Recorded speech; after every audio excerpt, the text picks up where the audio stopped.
A single street lamp flickers outside the small suburban house, casting long shadows across the driveway.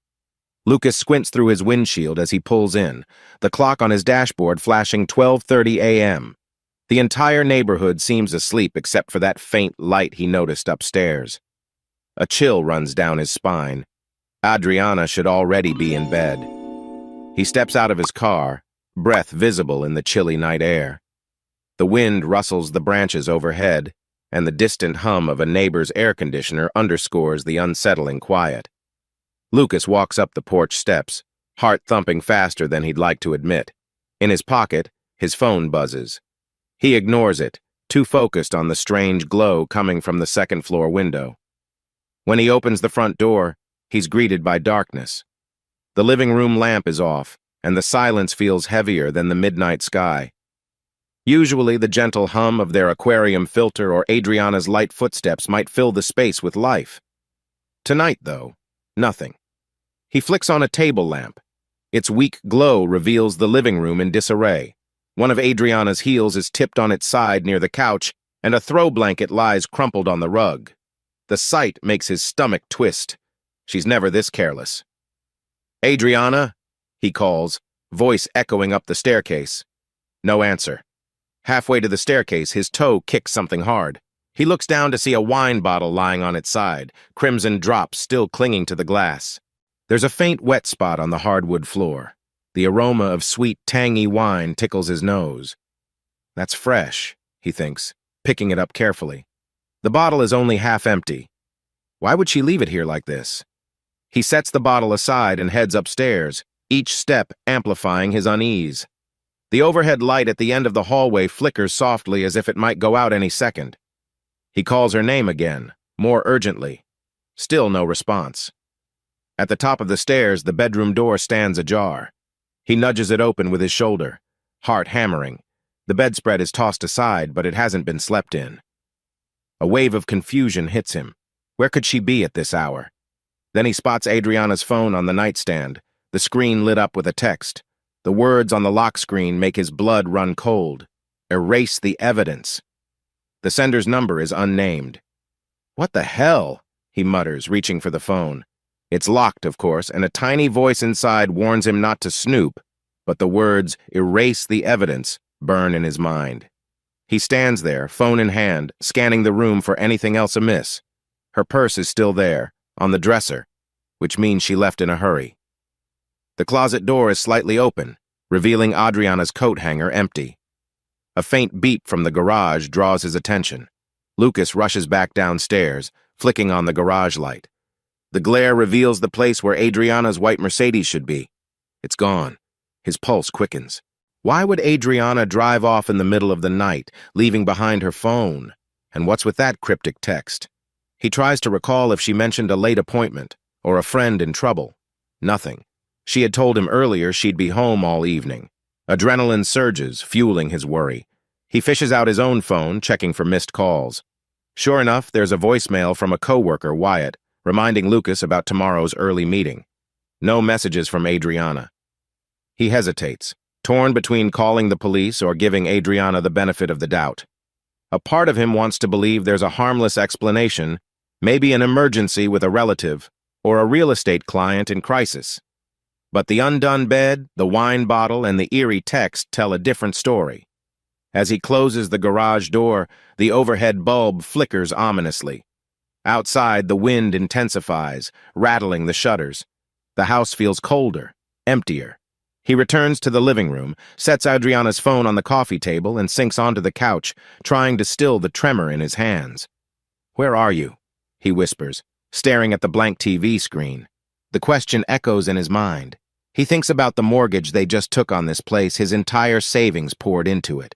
He thinks about the nights Adriana said she was too tired from work, about how she's been more distant lately, more guarded. For a moment, he contemplates calling her phone, but that's useless now her device is right here. Whatever's going on, she doesn't want him to know. The clock on the wall strikes 1 a.m. He glances at the empty space by the fireplace where they planned to set up a family photo someday. Now, uncertainty grips him like a vice. Adriana. He murmurs again, the name hanging in the silent air. He can still see the phone's glowing message in his mind's eye. Erase the evidence.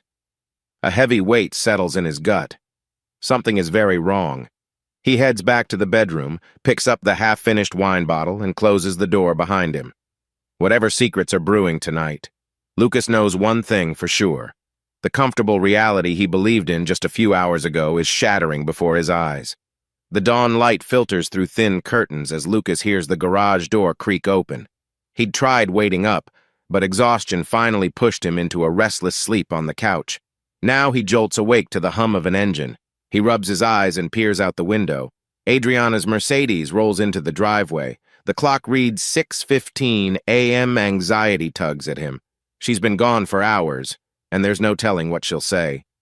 Moments later, she steps inside, hair tousled, wearing the same blouse as yesterday but visibly wrinkled. A single whiff of her perfume mixed with a trace of unfamiliar cologne wafts into the living room. Lucas's chest tightens. She glances at him and forces a small smile. "You're awake?" "Hard to sleep when my wife is gone all night," he replies, trying to keep his tone measured. Adriana sets her keys on the kitchen island. I had to show a house. Last minute, a new client insisted on seeing properties at odd hours. She offers this explanation like it's normal real estate business. Lucas can't help noticing the faint smudge of mascara beneath her eyes. At 2 in the morning? She looks away, a flicker of guilt crossing her face. They're from out of state and had a weird schedule. I'm sorry I didn't call. My phone died and Her voice trails off, glancing at the coffee table where her phone actually sits. Lucas stands, running a hand through his hair. So, your phone died while it was left behind at home? She's momentarily at a loss, eyes darting to the device on the table. Guess I forgot it, she mumbles, stepping toward the hallway. I'm exhausted. I need to change. The tension is palpable. He wants to confront her about the cryptic text, erase the evidence, but he's unsure how to bring it up without making accusations. Instead, he follows her to the bedroom, noticing she grips her purse so tightly her knuckles turn white. At the bedroom door, she pauses. I'll just take a quick shower. Then we can talk over breakfast. He nods stiffly. Sure. While Adriana showers, Lucas glances around for any fresh clues. Nothing stands out except a faint chemical smell like cleaning spray. The hamper is empty, though he's certain there were clothes in there yesterday. He opens the hamper's lid. Clean. She must have tossed the clothes somewhere else. After a few minutes, she emerges in a fresh sweatshirt and jeans, hair damp. Her expression reads equal parts weary and on edge. They walk downstairs in silence, the air thick with unspoken questions. Lucas gestures to the kitchen table. Coffee? She shakes her head, pressing a hand to her temple. No thanks. I think I just need sleep. He inhales slowly, deciding to press the issue. You sure that's all you need? Because I found a half-empty bottle of wine last night on the floor. It looked like it had been spilled in a hurry. Adriana stiffens. I opened a bottle, had a glass. Maybe I knocked it over before leaving. It's not a big deal. He studies her face, the slightest tremor in her lower lip. It's unusual for you, that's all. Is everything okay? She avoids his gaze. Work's stressful. I've got a million showings and a boss who's breathing down my neck. You know how it goes. Silence settles again. It's a long, uncomfortable moment before she stands up. Look, I really have to rest. We'll talk tonight, I promise. Lucas watches her ascend the stairs, his heart heavy with doubt. He recalls the text message on her phone and the locked screen that prevented him from seeing more. He can't shake the image of that bold instruction. Erase the evidence. Before she disappears, he calls after her. Adriana, if there's anything going on, anything at all, you can tell me. She hesitates, glancing over her shoulder. For a split second, her eyes reveal something like regret. You worry too much, Lucas. In the hush that follows, he's left alone in the quiet house. The sun is fully up now, painting the living room in soft gold, but the warmth feels hollow. He can't escape the sense that a dark secret lurks in these walls. Late afternoon sunlight streams through the wide windows of Lucas and Adriana's new home. A few days have passed since that tense morning, and the atmosphere has mellowed on the surface. They eat dinner together, share polite small talk, yet an unspoken barrier persists. Outside, the cul-de-sac is peaceful. A neighbor, Miss Calloway, waves hello while watering her rose bushes. Lucas steps onto the porch to greet her, if only to escape the hush inside. Adriana, for her part, stays indoors, scrolling on her laptop, presumably reviewing real estate listings. After exchanging quick pleasantries, Lucas returns to the living room and notices the aquarium quietly bubbling in the corner, one of the few constants in a house that feels increasingly foreign. He remembers how excited they were moving in. Adriana had been the one who insisted on a bigger place, citing future plans for a family. Now that talk seems distant, overshadowed by late-night absences and tense avoidance. He ambles into the kitchen, where the sweet aroma of baked lasagna lingers. Adriana insisted on cooking tonight, trying to rebuild a semblance of normalcy. She's changed from her standard business attire into casual leggings and a soft sweater. "You didn't eat much," she remarks, glancing at his half-finished plate. "Guess I'm not very hungry," he admits, setting his fork aside. "Mind if I ask about your day?" She sighs, offering a faint smile. "Sure, go ahead." Lucas leans on the countertop. "So how was the office? Any new clients?" Adriana shrugs. "Just the usual. Mr. Sheeran's pushing for more listings. Raymond keeps reminding us about monthly quotas." She trails off, the mention of Raymond's name sounding more forced than usual. Lucas notices the flicker in her eyes when she says that name. He picks at a chipped spot on the counter, uncertain how to proceed. "I know real estate can be demanding, but you've been working insane hours. Are you sure you're not overdoing it?" She plays with the rim of her glass of water, refusing eye contact. "It's just a phase. Once this quarter's done, things will calm down." He wants to pry further, to question the bizarre night she disappeared, but a tightness in his chest holds him back. Instead, he changes the subject. "Hey, I might need to travel again soon. The store's corporate team asked me to attend some manager training next week. Do you think you'll have time off, or is your schedule too packed?" Adriana pauses, as if weighing her words. "Probably too packed. But if you have to go, you have to go. It's important for your career." A slight pang hits Lucas. Not long ago, they'd have been excited about each other's opportunities. Now the conversation feels more like two roommates discussing chores. Suddenly, the doorbell rings. Adriana tenses. Lucas exchanges a glance with her, then steps toward the front door. It's only the delivery guy, Martin, a friendly fellow who sometimes brings them packages. "Evening," Martin greets. "Got a parcel for Adriana." She quickly moves behind Lucas, smiling in relief. "Thanks, Martin." Once Martin leaves, she places the small box on the table. Lucas notices there's no label. "Who's it from?" Adriana hesitates. "A colleague from work. Something about new promotional flyers." She picks at the tape, but doesn't open it in front of him. "I'll check it later." He's about to press the issue when her phone buzzes. She snatches it from the table, scanning the screen. He can't help but notice her lips tighten. Then she rapidly replies with a text, as though something's urgent. Lucas's curiosity spikes. "Everything okay?" She nods too quickly. "Client stuff." The hush returns, stifling and uneasy. Eventually, Adriana gathers her laptop and the unopened parcel, retreating to the upstairs office. Lucas stays behind, trying not to let frustration boil over.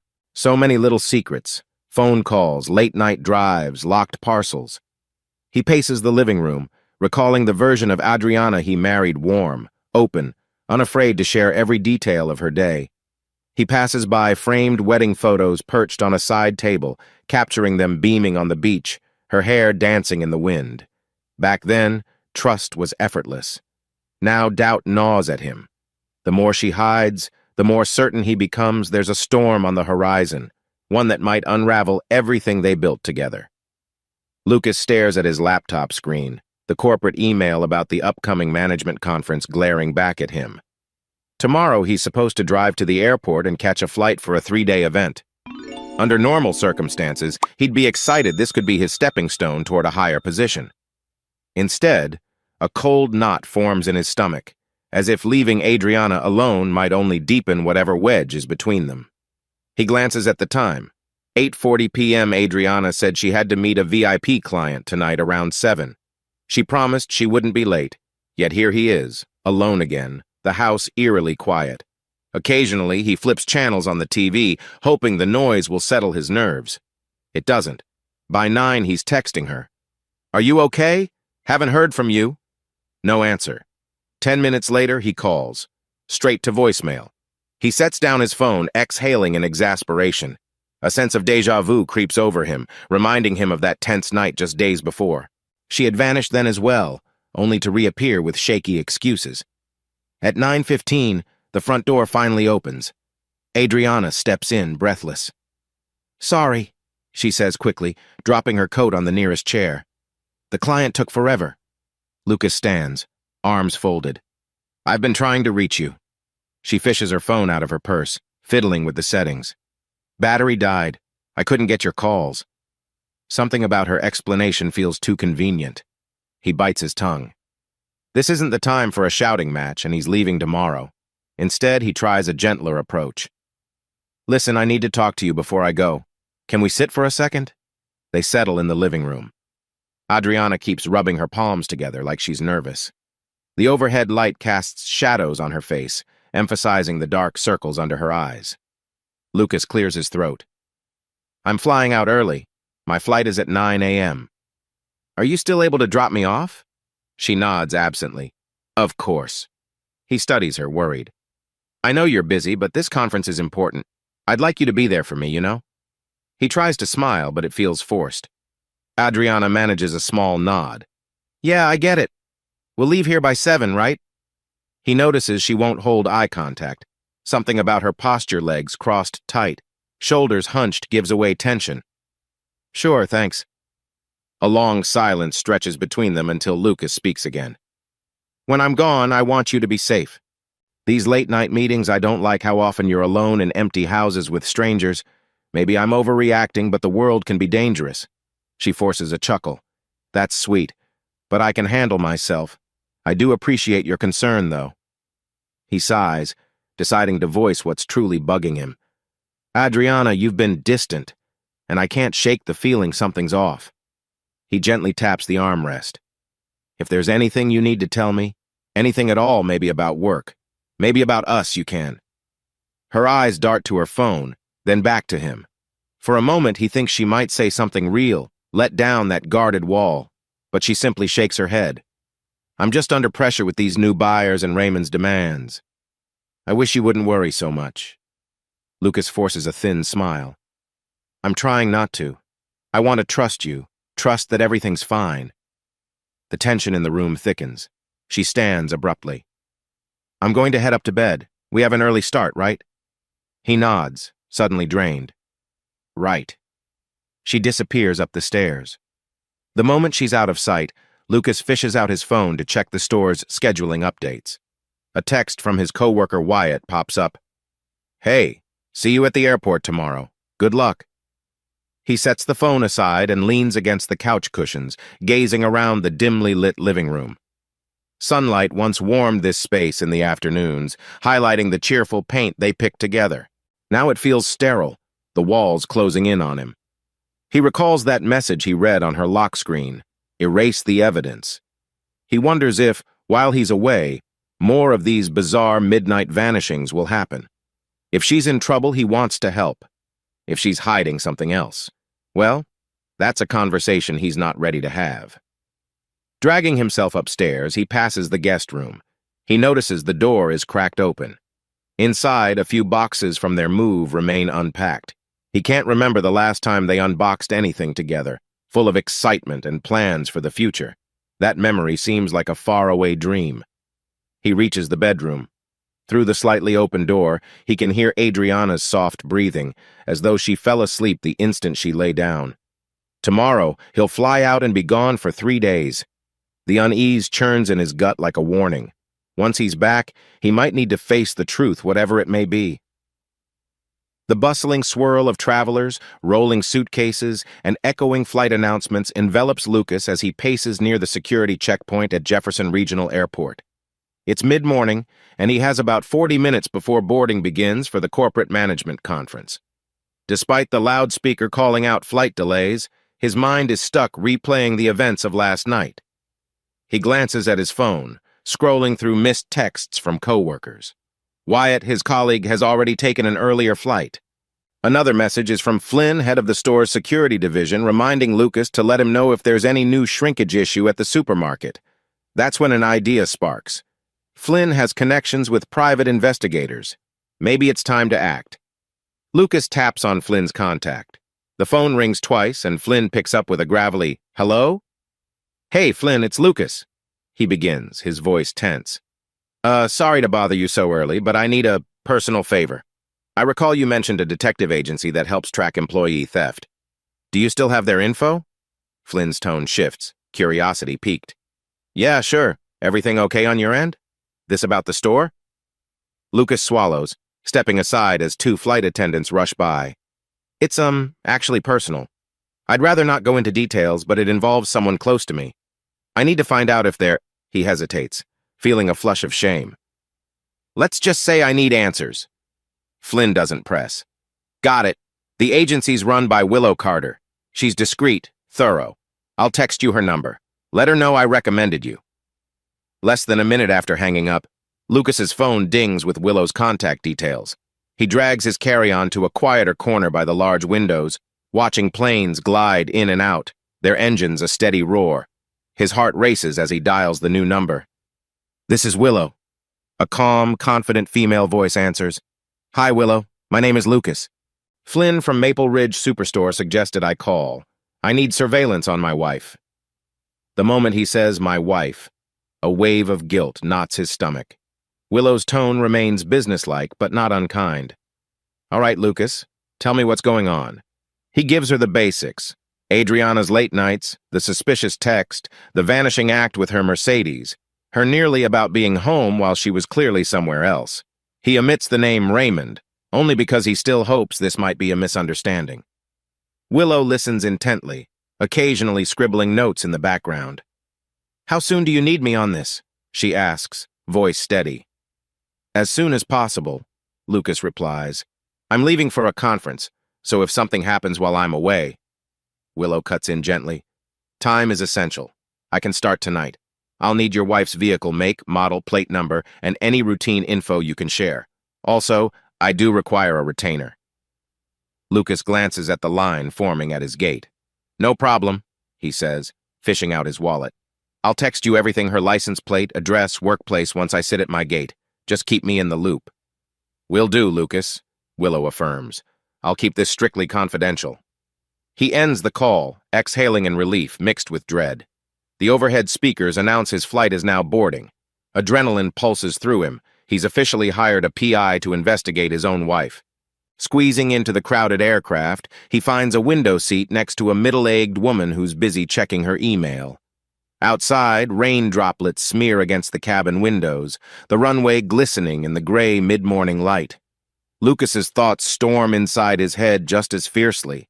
He messages Willow with Adriana's details: black Mercedes, partial plate ID, the real estate agency's address, and the fact that his wife often works late.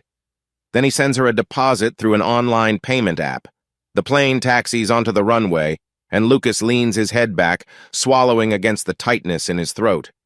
He's never imagined he'd go this far spying on someone he promised to love and trust, but he needs the truth, no matter how painful. As the plane lifts off, a fleeting pang of guilt hits him. He pictures Adriana back home, oblivious to how suspicious he's become. Or maybe she's not oblivious at all. Maybe she's counting on him being too naive to question her stories. Pressing his forehead to the cool window, Lucas wonders if he's crossing a moral line. The memory of her phone's cryptic message, "Erase the evidence," lurks in his mind like a neon warning. If there's nothing to hide, why instruct someone to wipe proof? He closes his eyes, the drone of the engines filling his ears.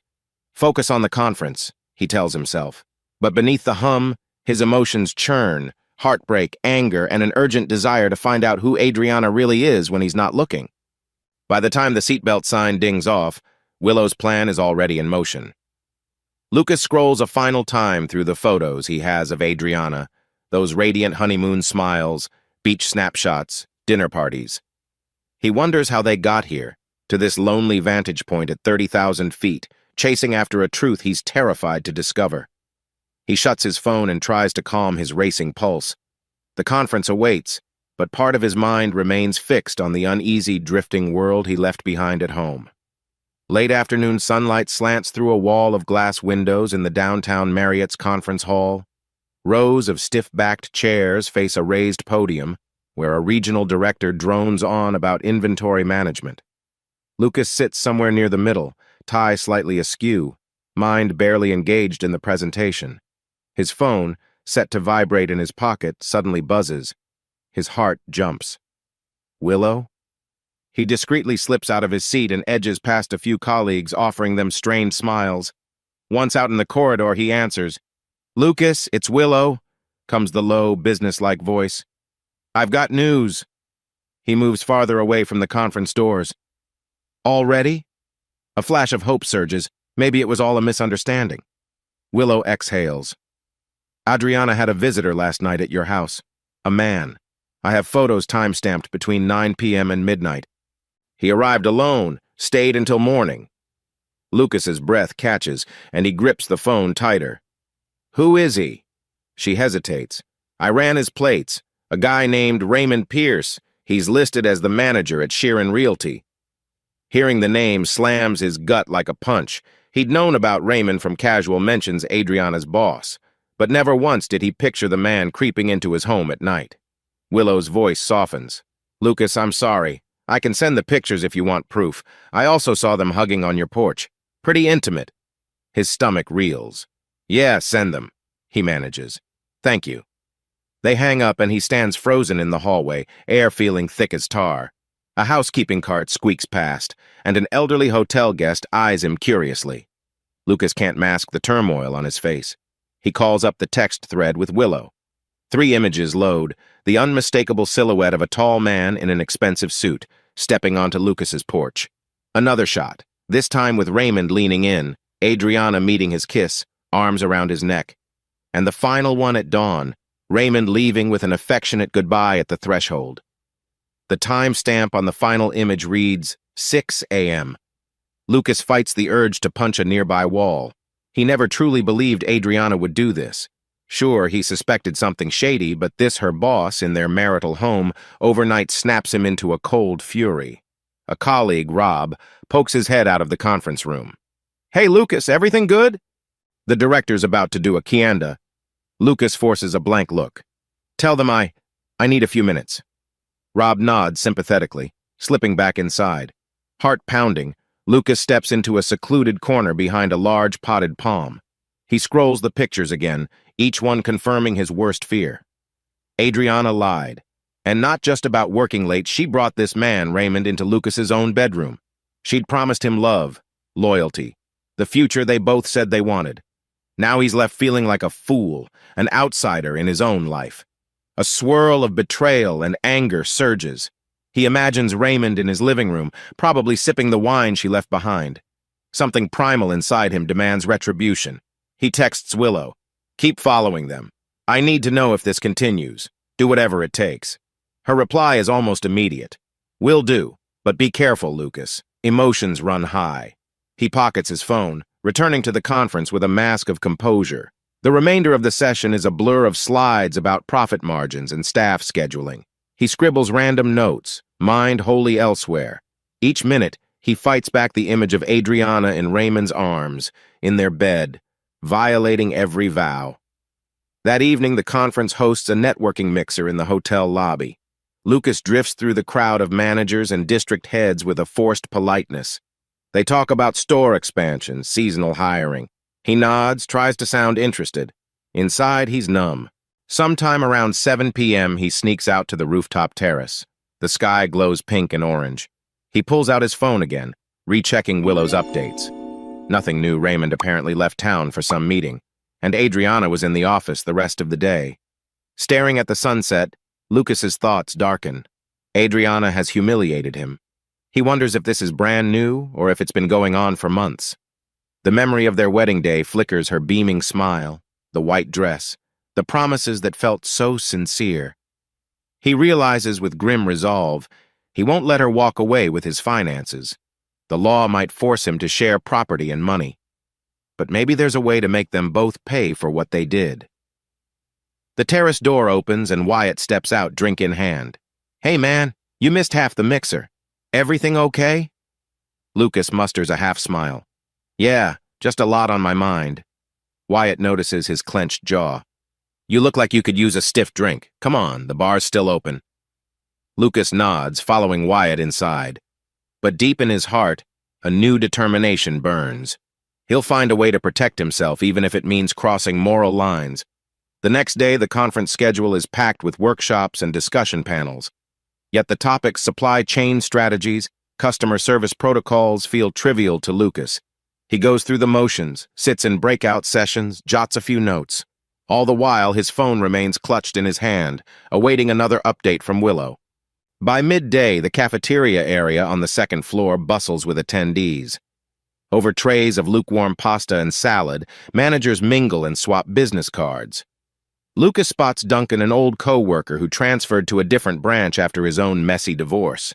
The man is sipping coffee alone at a tall table near the glass railing. Lucas grabs a coffee and hesitantly approaches. "Hey, mind if I join you?" Duncan looks up with a friendly nod. "Sure, man. Haven't seen you in ages. How's life at Maple Ridge?" Lucas forces a tight grin. Busy, as always. The small talk feels agonizing, but he knows Duncan might have insights on divorce laws in their state. "Actually," he finally blurts, "there's something I need to pick your brain about, off the record." Duncan's eyebrows arch. "Off the record, huh? This about your personal life?" Lucas hesitates, scanning the crowd to ensure no one's eavesdropping. "Yeah, suppose a guy suspects his wife is cheating, and if that's true, he might want a divorce. How does that usually pan out legally?" A look of sympathy crosses Duncan's face. "Man, I'm sorry. I've been there. In our state, though, it's no fault. Cheating or not, the assets are split roughly 5,050. You might end up paying spousal support, depending on your income difference." Lucas exhales slowly, shoulders sagging. So even if she betrayed him, she could walk away with half his stuff? Duncan nods grimly. "Yes, unless there's a prenup that says otherwise." "Which I assume you don't have," Lucas grimaces. "No prenup. We got married young. I was sure we wouldn't need it." Sipping his coffee, Duncan continues. "Alimony is also a possibility. If she earns significantly less, she might get it. Typically, alimony might last for a certain time, depends on the judge, but going through a trial is expensive. Most people settle to avoid a costly court battle." A wave of frustration surges in Lucas. "So, let's say a husband stands to lose half his savings, plus ongoing payments, even though the wife's the one who broke vows. That's insane." Duncan shrugs, eyes flicking to his watch. "I get it. The law aims to keep things equitable, no matter who cheated. The idea is that marriage merges finances, so when it ends, each spouse is entitled to an equal share. The emotional aspect of betrayal doesn't factor in the settlement." Lucas clenches his fist under the table. "That's beyond unfair. It's like encouraging the cheater to do what they want. No consequences." A moment of silence thickens between them. Duncan finally sighs. "Trust me, I get the anger. But fighting it in court can bankrupt you. My advice is, if you do confirm she's cheating, gather evidence.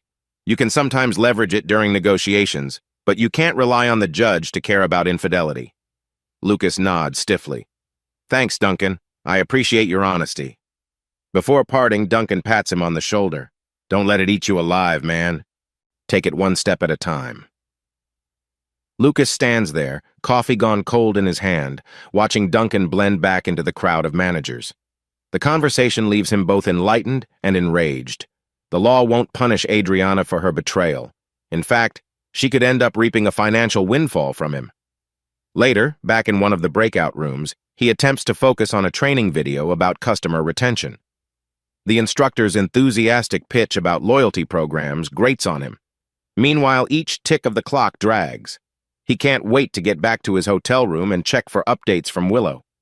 A part of him seethes at how easily Adriana might destroy his life without repercussions. When the session ends, he rushes to a quiet corner near a bank of elevators, phone in hand. No new messages from Willow, just a text from Wyatt about dinner. Lucas quickly replies he's not up for socializing tonight. Alone in that corridor, he stares out at the city skyline. The sun hovers low, painting the skyscrapers a brilliant gold. This scenic view should feel inspiring, but all he feels is bitterness. Memories of Adriana swirl the first time she said yes to a date, the gentle way she used to greet him at the door. Now all he can see is her with Raymond, smiling in those photos Willow captured. He finds himself thinking, what if I make them pay? Not just physically, but financially. Emotionally, something to even the scales. He pictures blackmail, or sabotage, or some twist that ensures neither Adriana nor Raymond skip off into the sunset with his savings. A dangerous thrill flickers in his gut. The law might fail him, but he's not powerless. He can gather proof, or maybe orchestrate something to punish them for their deceit. He's never done anything remotely illegal, but desperation stokes new fires. In the reflection of the glass, he hardly recognizes himself, tight jaw, hardened eyes. The next few days will decide his future, for better or worse. With a trembling breath, he resolves, I won't be the victim. I'll find a way. By the conference's final night, Lucas feels like a zombie. His shoulders ache from tension, and his jaw has been perpetually clenched. The city lights flicker outside the 15th floor window of his hotel room. Neon signs glowing in pink and purple streaks across the glass. He has a red-eye flight back home tomorrow. While most attendees celebrate the conference closing with a rooftop cocktail party, he sits on the edge of his bed, tie yanked loose, laptop perched on his knees. He's been researching divorce laws, reading horror stories about spouses forced to give up half their assets. A half-finished coffee grows cold on the nightstand. Each sip tastes bitter, matching his mood. A short knock on the door startles him. Hey, Lucas, you in there? Wyatt's muffled voice calls. They're doing karaoke downstairs. You should join us. I'm good, Lucas calls back. Thanks anyway. Wyatt lingers for a moment. All right, man, take care. His footsteps fade. Lucas massages the back of his neck, stares again at the web page explaining equitable distribution in their state. The word equitable mocks him. He pictures Raymond's smirking face, Adriana's dishonesty. They are the ones who deserve punishment, not him. Just then, his phone buzzes. He snatches it, heart thudding. It's Willow, texting an update. No new activity tonight. She's home alone. Raymond is out of town on business. We'll keep watch. He exhales, relief and frustration mingling. So they're not together tonight. But who knows what tomorrow brings? His gaze settles on a blank notepad on the desk. A swirl of dark thoughts flood his mind. Could he blackmail them? He imagines an anonymous threat. Pay up or face public humiliation, marital ruin. That would at least recoup the money he stands to lose. He closes his laptop, heading to the bathroom. The mirror shows a man he barely recognizes, reed-rimmed eyes, hair disheveled, worry lines etched across his brow. In a single week, everything changed, his trust in Adriana shattered, his illusions about their life crumbling. He paces the hotel room, the plush carpet swallowing his footsteps. A memory from earlier in the day replays, Duncan's voice describing how the court might ignore Adriana's wrongdoing. That means no real justice for him, no official acknowledgement of her betrayal. The law will hand her half of everything he worked for. He collapses onto the bed, phone in hand, and stares at the ceiling. The idea of blackmail resurfaces. A swirl of logic and fear tangles in his chest. Is it immoral? Yes. Illegal? Definitely. But if they had the guts to betray him so blatantly, maybe they deserve a taste of desperation themselves. Hours tick by. He tries to watch TV, flipping past reality shows and late-night talk hosts, but his mind stays glued to one theme. He recalls reading about prepaid burner phones, untraceable messages. The technology is out there. He wonders how one would even do that. Buy a phone with cash, set up a new number in some stranger's name, then send the threats. Midnight approaches. The city hum outside feels eerily distant. Lucas pulls his laptop back onto his lap. Slowly, methodically, he types, how to send anonymous texts into a search bar. Sites and articles pop up. Instructions about burner apps, digital encryption, disposable numbers. His pulse thrums with each new link he clicks. He's never done anything like this. He was the good guy, the reliable husband, the honorable co-worker. But that man might not survive this heartbreak. The thought of Adriana and Raymond continuing their fling, then him losing half his assets, it drives him to a vengeful edge. He scribbles some notes on the hotel notepad, phrases like $200,000, and threatened to send proof to spouse. The pen shakes in his grip. A voice in the back of his head warns that once he crosses this line, there's no going back. Eventually, he sets everything aside, shutting the laptop with trembling hands. He stands at the window, pressing his forehead to the glass. Down below, car headlights streak by, tiny pinpricks of life weaving through the dark city. He envies those people, clueless in their nightly routines, free from the betrayal that festers in his own home. He shuts his eyes and pictures Adriana's face, the way she used to look at him with warmth. Now that memory feels stale, replaced by an image of her in the arms of another man. The words slip from his lips in a tense whisper. She made her choice. With that, a steely determination settles inside him. He will protect himself, and if that means using blackmail to corner them, so be it. He has enough evidence from Willow. He'll gather more if needed. He'll make sure they regret underestimating him. In the hush of the night, Lucas can almost hear the crack in his moral compass. The world has turned upside down, and he's ready to turn with it. He flicks off the lamp, letting darkness fill the room, a fitting backdrop for the plan forming in his mind. When morning comes, he'll board a flight back home, but he won't be returning as the same man who left. He's about to cross lines he never dreamed of crossing, lines that promise punishment for Adriana and Raymond's deceit. And for the first time since discovering her betrayal, he feels a grim, cold sense of control. The late afternoon sun slants through the windows of the arrivals terminal at Maplewood Airport. Lucas rolls his carry-on through the automatic doors, scanning the crowd for Adriana. His pulse quickens despite telling himself to play it cool. He needs to maintain a facade of marital normalcy while quietly preparing for the storm he's about to unleash. He spots her near a row of plastic seats. She's dressed in a crisp blouse and pencil skirt, phone in hand. Her face lights up with a practiced smile the moment she catches his eye. "Hey," Adriana greets, stepping forward to peck his cheek. "Flight okay?" "Fine," Lucas replies, mustering a polite grin. He lets her take the handle of his carry-on, noticing she's being extra helpful. Guilt or just habit? They head out to the parking lot, the asphalt shimmering under the fading daylight. Her black Mercedes gleams by the curb. He recalls the first time she proudly drove it home, beaming about impressing clients. Now, just seeing that car churns resentment in his gut.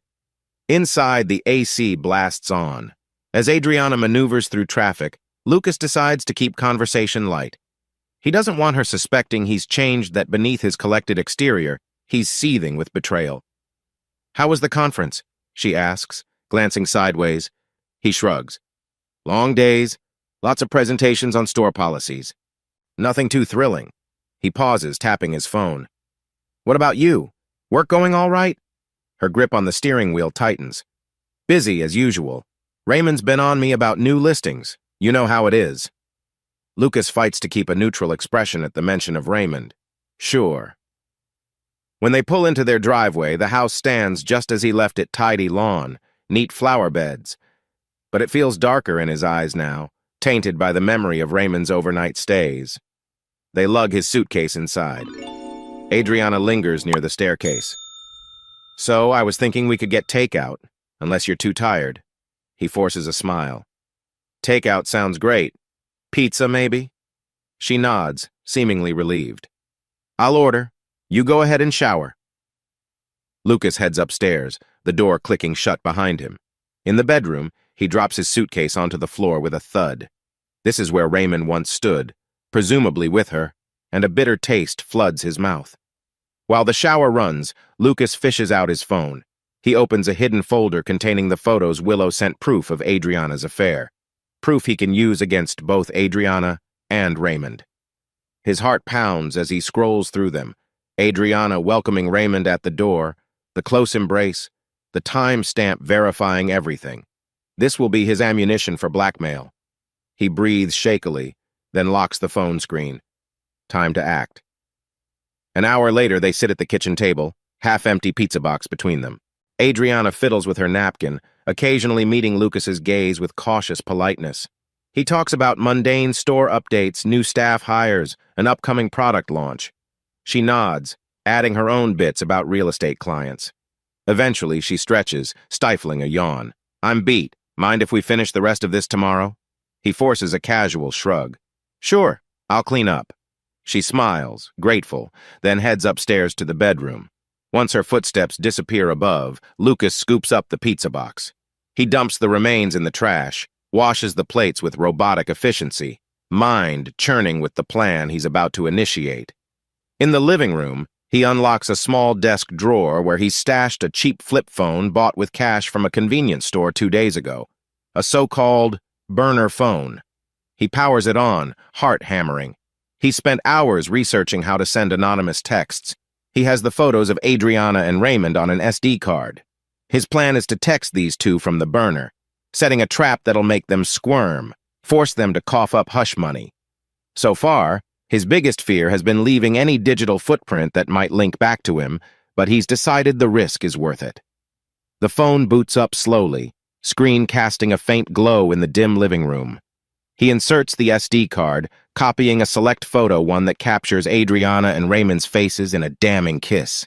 He only needs 1 or 2 to start. A grin tugs at his mouth, equal parts satisfaction and revulsion at himself for stooping to this. He opens a new message. The recipient. Raymond's private cell, he'd gleaned that from Willow's intel. Another message set to Adriana. Attaching the photo, he composes a short, cryptic line. I know what you two did. More evidence to come. He debates wording. Should he demand money right away or just plant seeds of fear? Ultimately, he decides to stir panic first, then deliver the financial ultimatum later. Let them sweat. Let them wonder who's behind the text. He clicks send, adrenaline rushing. There's no going back now. Moments after, he turns off the burner phone, slips it into a hidden pocket of an old winter coat in the closet. Then he retrieves his main phone, flipping through his camera roll as though searching for normalcy. But sleep won't come easy tonight. Half an hour later, Adriana calls out from upstairs. Lucas, you coming to bed soon? He presses a hand to his chest, steadying his breath. Yeah, give me a minute, he answers. Just finishing up something down here. She murmurs an okay, the faint sound of a door clicking shut. He stands in the dimly lit hallway, shoulders tense, listening to the stillness. Everything's about to change. Adriana won't receive the text until morning. He's scheduled a delay to mask his identity further. Same for Raymond. By the time they see it, Lucas will be at work, sporting an alibi. He flicks off the living room lamp, letting darkness envelop the space. His heart hammers with guilt and grim excitement. The line between right and wrong has blurred in his quest to avoid losing everything. Tonight, he's become more than a betrayed husband. He's an avenger of his own heartbreak, ready to play puppet master with Adriana and Raymond's fears. Sunlight streams through a gap in the curtains, rousing Lucas earlier than usual. He glances at the clock on the nightstand, 6:30 a.m. Adriana's side of the bed is empty, the covers thrown back. The smell of freshly brewed coffee wafts up from downstairs. He rubs his eyes, heart leaping with the reminder of what's about to unfold, the text messages. A swirl of anticipation churns in his chest. Sometime within the next hour, both Adriana and Raymond will receive an anonymous note, complete with that damning photo. He finds Adriana in the kitchen wearing a silky robe, hair damp from a quick shower. She's scrolling through her phone while sipping coffee. Her brow furrows, lips parting as though she's read something unsettling. Morning, Lucas says, trying to sound casual. You're up early. She forces a tight smile, turning off her phone screen. Yeah, couldn't sleep well. Figured I'd get a head start on emails. He notices the tension in her posture. Did she see the message already? He grabs a mug, pouring coffee. Everything all right? She exhales, a slight tremble in her hand. I just got a weird text from some unknown number. Some nonsense about me being a traitor. She glances up, eyes flicking across his face. Probably spam or a scam. I blocked it. Lucas's pulse quickens with dark satisfaction. She blocked it, that's even better, because curiosity will soon force her to check again. But outwardly, he just frowns. That's odd. You sure it's just spam? She shrugs, biting her lower lip. Yeah, must be. Anyway, I gotta get ready for work. He sips his coffee, fighting the urge to grin. By her tense aura, he suspects she saw more than just text. Maybe she caught a glimpse of the photo. But if she's lying to him about blocking it, that means she's worried. 40 minutes later, they leave the house together.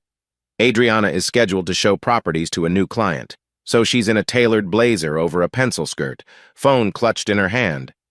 Lucas feigns a mechanical issue with the Mercedes again.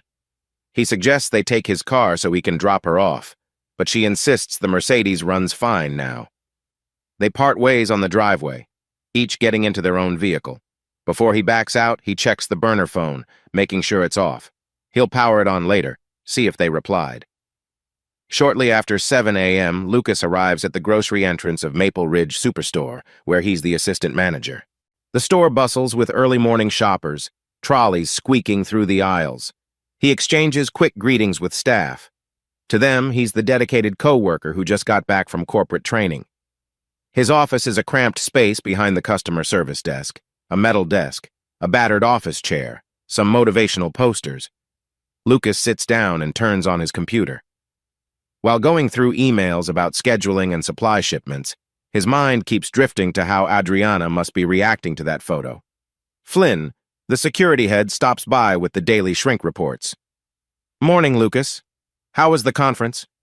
Lucas musters a polite nod. "Informative. Thanks for hooking me up with Willow, by the way." Flynn arches a brow. "Everything working out?" Lucas gives a tight-lipped shrug. "We'll see." They exchange no further details, which is just how Lucas wants it.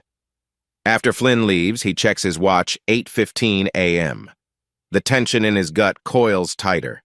If Adriana truly blocked the number, that might complicate things. But he knows Raymond's phone number is in the mix, too. And if Raymond sees the photo, Adriana will definitely find out. A half hour later, Lucas's desk phone rings. The caller ID shows Adriana's name. He picks up, steadying his voice. "Hey!" Her breathless tone crackles through the line. "Lucas, you free to talk? Something really weird happened." His heart pounds. "I've got a minute." She exhales shakily. "I just got another text from that unknown number. They sent a photo." Her voice trembles and he imagines her face going pale. "It's me and someone in front of our house." Lucas feigns shock. "A photo? That's insane. Who's the guy in the photo?" Adriana hesitates. "It's not clear. Could be a client, maybe." A blatant lie, but her voice is laced with panic. "This is freaking me out. They're threatening to send it to you and others, claiming I'm cheating." He presses the phone closer. "That's absurd. You think someone's trying to blackmail you?" "I don't know," she whispers. "It's so random." Lucas forces concern. "Maybe you should report it. Or at least talk to your boss, see if any coworker might be playing a prank." She stammers, "No, I can't involve the office. I just need to figure out who's behind this. Could it be some nut job who saw me working with clients?" Lucas fights a smirk. "Could be. Let me know if you need help. That's scary, Adriana." "Yeah. I'm sorry, I had to tell someone. Thanks, Lucas." She ends the call abruptly, leaving him to revel in a quiet rush of triumph. The seeds of paranoia are planted.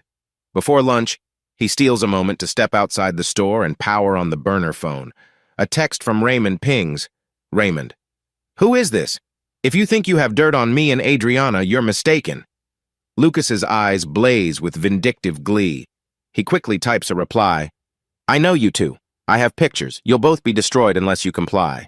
More details soon." He hits send, then powers the burner phone off again, stashing it in his jacket pocket. Let them stew in confusion. Step 1. Sowing dread has begun. Soon, he'll move on to the real demands.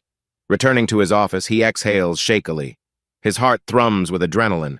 A pang of guilt flickers, but he squashes it, reminding himself of Adriana's betrayal. If she'd kept her vows, he wouldn't be crossing this line. He stares at the store's security monitors, rows of split-screen footage capturing shoppers meandering through aisles. Another day, another routine. But for Lucas, nothing is routine anymore. He's taken the first real step toward revenge. His conscience be damned. A swirl of September wind rattles the glass doors to Sheeran Realty's sleek lobby. Adriana stands just inside, arms folded around a tablet, anxious eyes darting from colleague to colleague. She's been here all morning, feigning business as usual while her mind circles the threatening texts like a vulture over carrion. She finds a secluded corner near the potted palms in the reception area. Melanie, the longtime receptionist, raises a brow at Adriana's agitated posture. "Hey, you okay? You look like you've seen a ghost." Adriana forces a tight smile. "Just a lot on my plate. New listings, you know." Melanie purses her lips. "Sure. If you need anything, I'm here." There's genuine concern in her tone, but Adriana can't risk confiding in her. Not about the blackmail messages or the incriminating photo. Moments later, Raymond strides in, wearing an impeccably tailored suit. He locks eyes with Adriana, gives a subtle jerk of his head a silent command to follow him. Tension coils in her gut as she trails him to his private office. He shuts the door firmly. "We need to talk." He leans against his mahogany desk, fists clenched. "I got some crazy text about me and you. They have a photo. Care to explain?" Adriana's face flushes. "I got it too. They're threatening to expose us. I don't know who it is, but they clearly have a picture of us. Outside my house." She tries to keep her voice low, glancing at the frosted glass walls. Raymond exhales sharply, combing a hand through his short hair. "This is bad. If Marjorie sees that, if Mr. Sheeran sees that, I'm done." Adriana's chest tightens. "They threatened the same with Lucas. I blocked the first number, but they texted again from a new one." Her voice trembles. "They must know everything." He narrows his eyes. "Or they might be bluffing for money. Are you sure your husband isn't behind this?" She shakes her head adamantly. "No, Lucas isn't.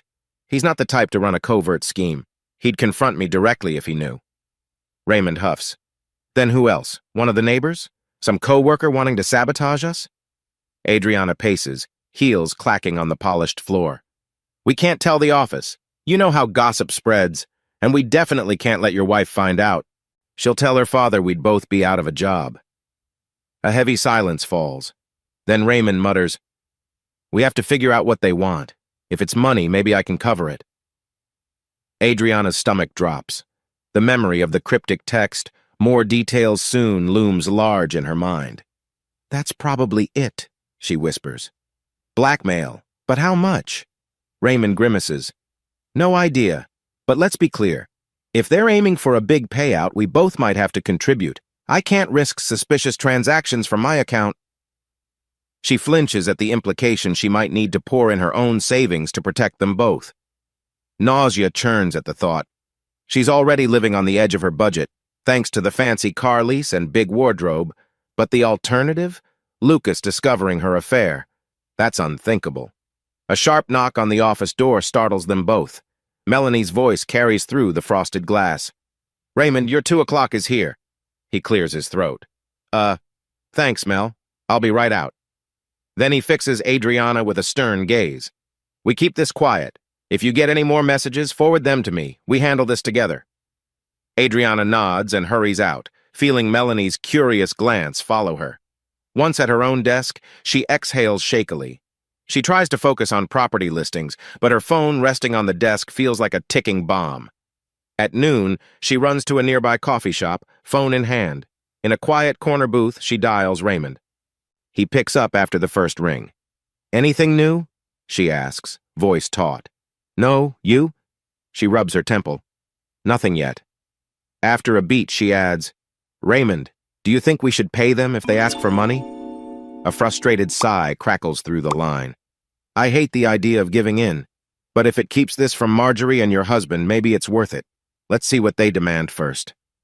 She hangs up, wincing at how deeply she's entangled with this man. Once upon a time, the secrecy felt thrilling. Now it's pure dread. "You chose this," a small voice hisses in her head. Later that evening, Adriana and Raymond remain on edge. She heads home, forcing a smile at Lucas. They discuss dinner plans, but she's barely present, repeatedly checking her phone. No new messages. The silence from the blackmailer feels ominous. Raymond, on his end, leaves the office early, ignoring suspicious looks from colleagues. Back at his condo, he paces the living room, phone clutched in one hand, a glass of whiskey in the other. He contemplates calling Adriana again, but stops himself. Appearances must be preserved. Midnight passes, and neither of them sleeps soundly. Adriana tosses and turns beside Lucas, who pretends to doze. Beneath the sheets, Lucas smirks inwardly.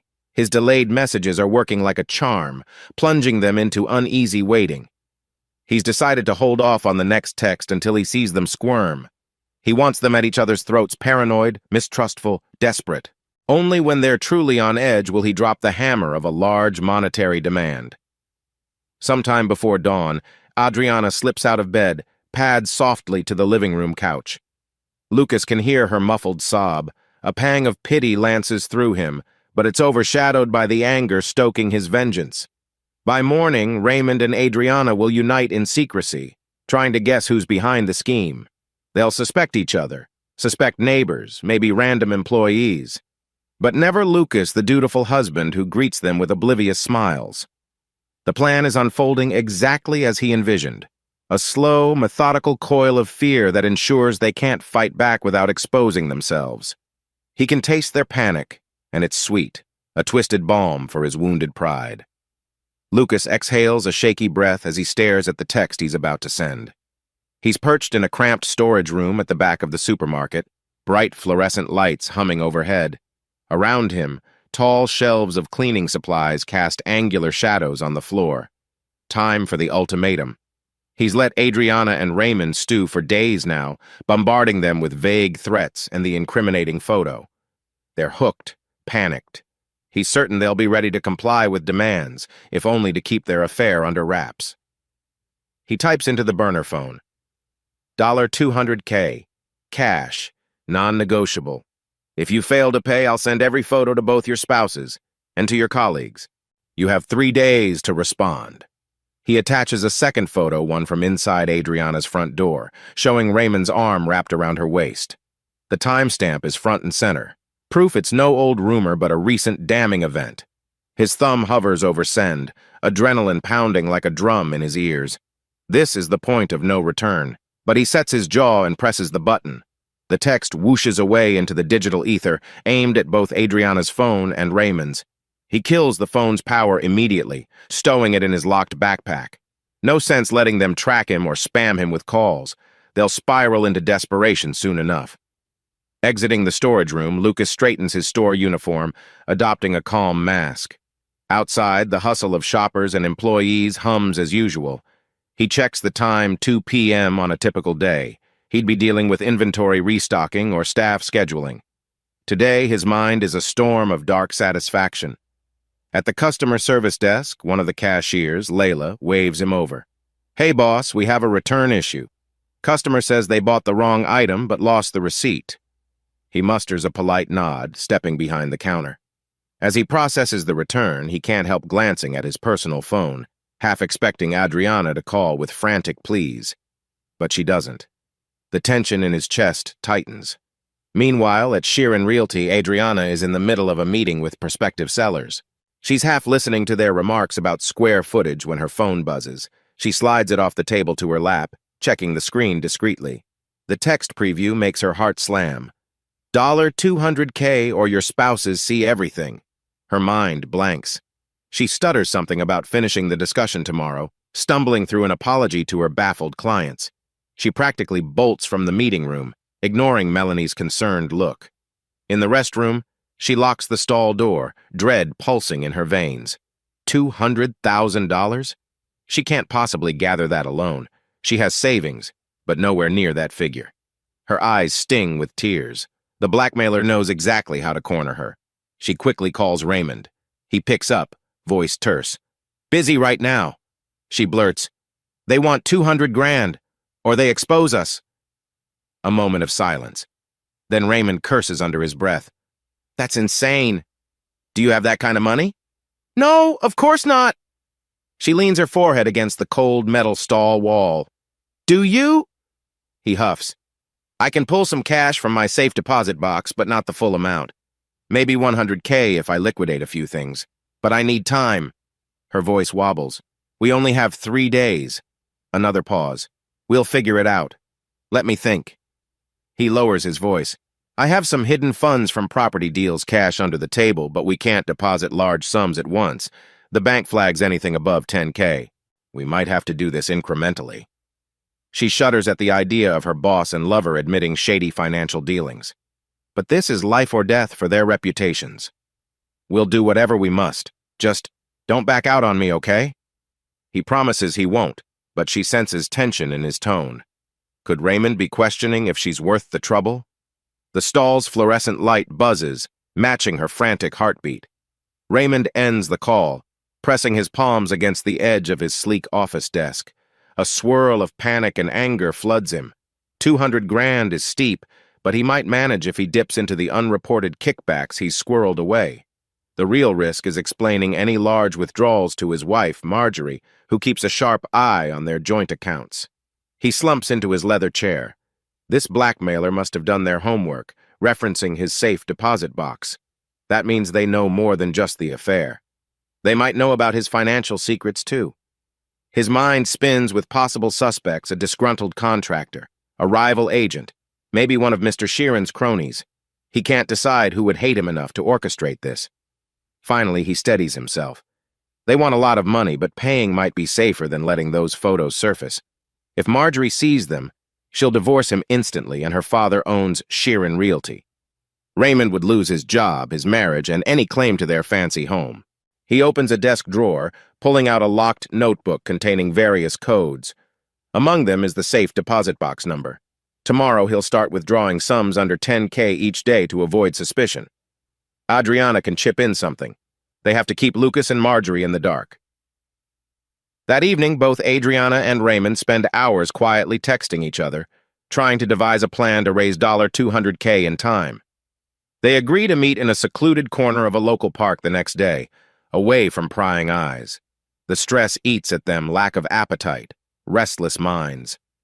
Lucas, at home, notices Adriana pacing the living room. She ends a tense phone call, presumably with Raymond, though she claims it's a client. As she rubs her temples, he gently asks, "You all right?"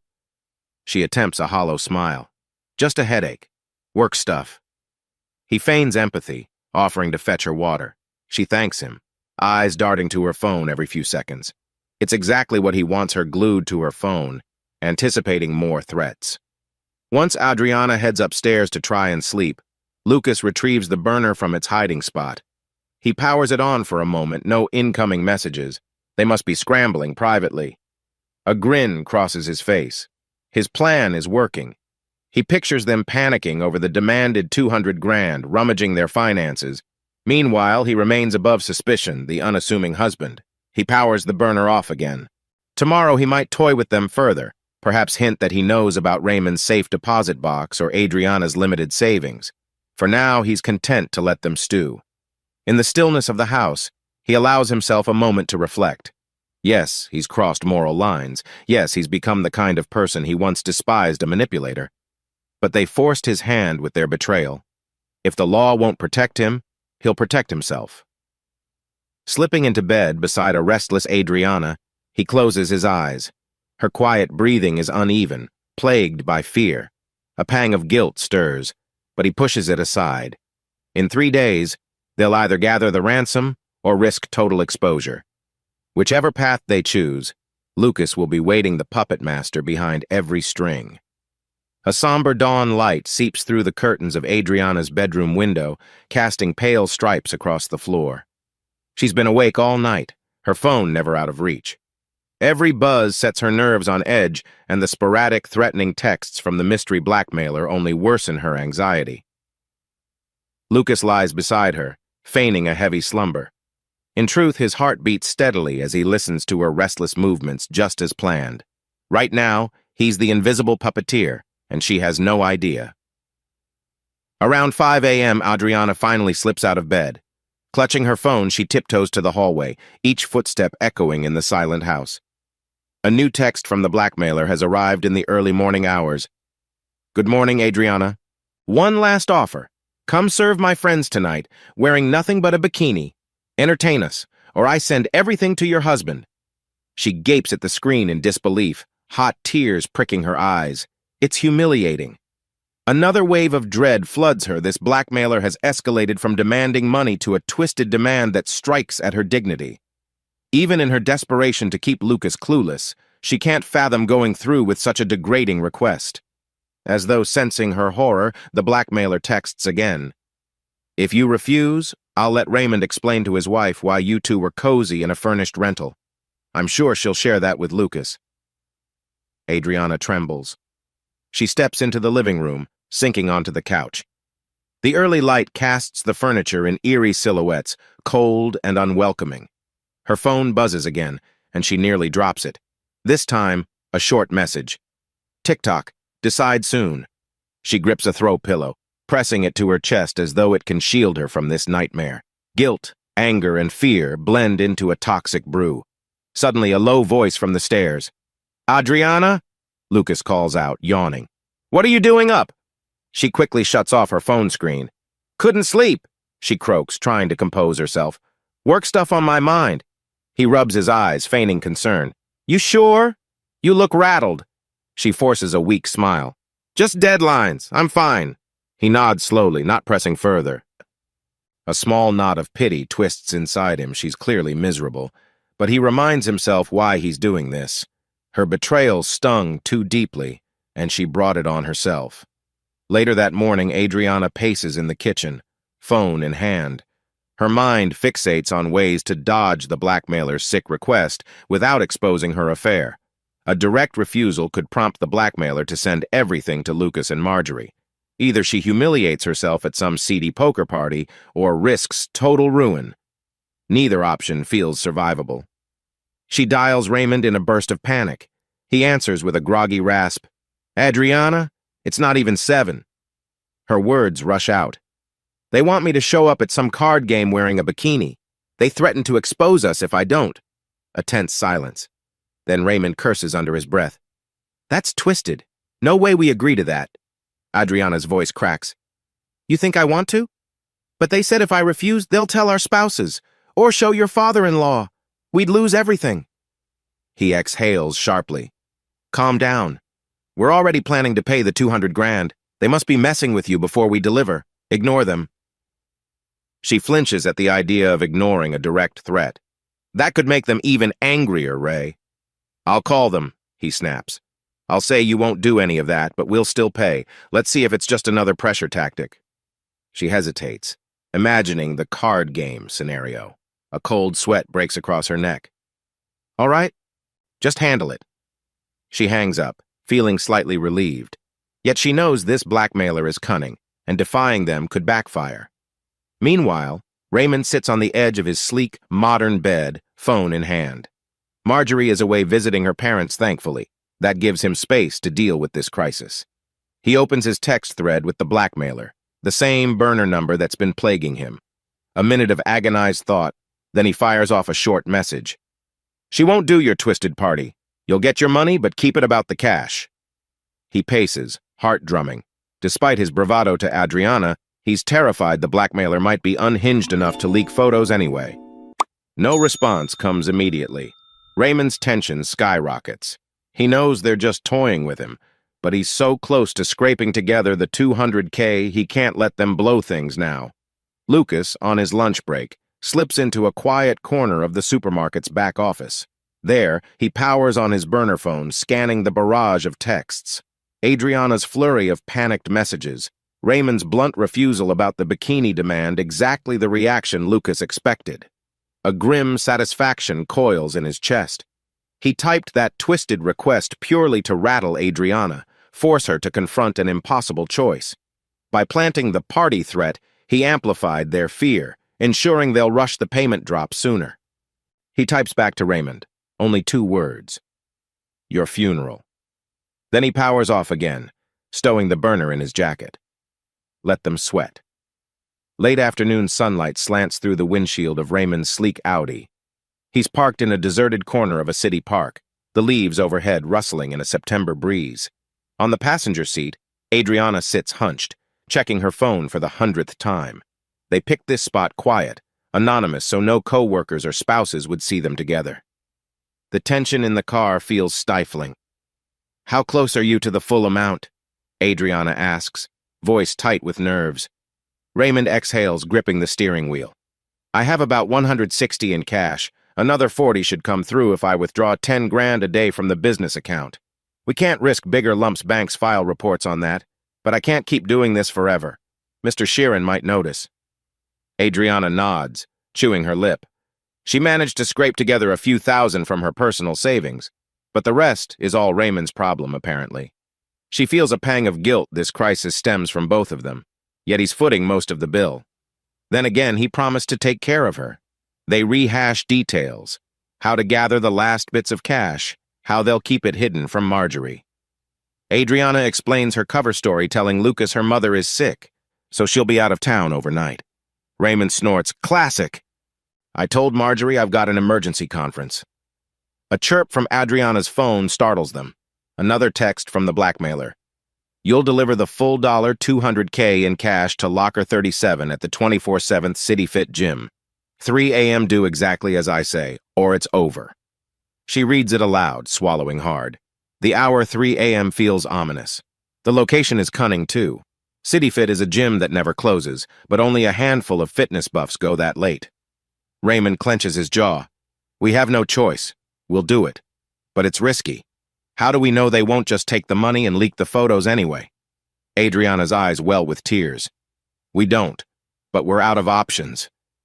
He sets his phone on the console, a sense of dread creeping in. "Listen, this might be a setup, but if we refuse, we're screwed for sure." They decide Adriana will be the one to physically place the bag of cash in the men's locker, an odd demand, but apparently the blackmailer wants to isolate her. Raymond can't risk being seen together with her at that hour. She can slip in, drop the bag, and leave. Adriana grimaces, imagining herself creeping into a men's locker room in the dead of night with a fortune in cash. This is insane. Raymond sighs. Welcome to our new reality. They schedule the final steps. Keep the money hidden in Adriana's trunk, drive separately, and meet near the gym's parking lot around 2:45 a.m., then she'll take the bag inside alone. Afterward, they pray the blackmailer sticks to their word. A long silence settles as they both stare out the windshield, mind churning with possibilities. A row of trees sways in the breeze, the sky tinted with gold and crimson. What was once a thrilling affair feels like a cage, trapping them with fear and desperation. Before they part, Adriana's phone buzzes once more. The blackmailer again. "Don't be late. Don't try anything. I'll know." Raymond curses under his breath. Adriana blinks back tears. The sense of being watched, of no escape, sinks deep. In a final hush, Raymond grips the steering wheel harder. "Okay, we do this. Then we go back to normal." Adriana's voice cracks. Sure, normal. But in her heart, she knows nothing will be normal again. 3 a.m.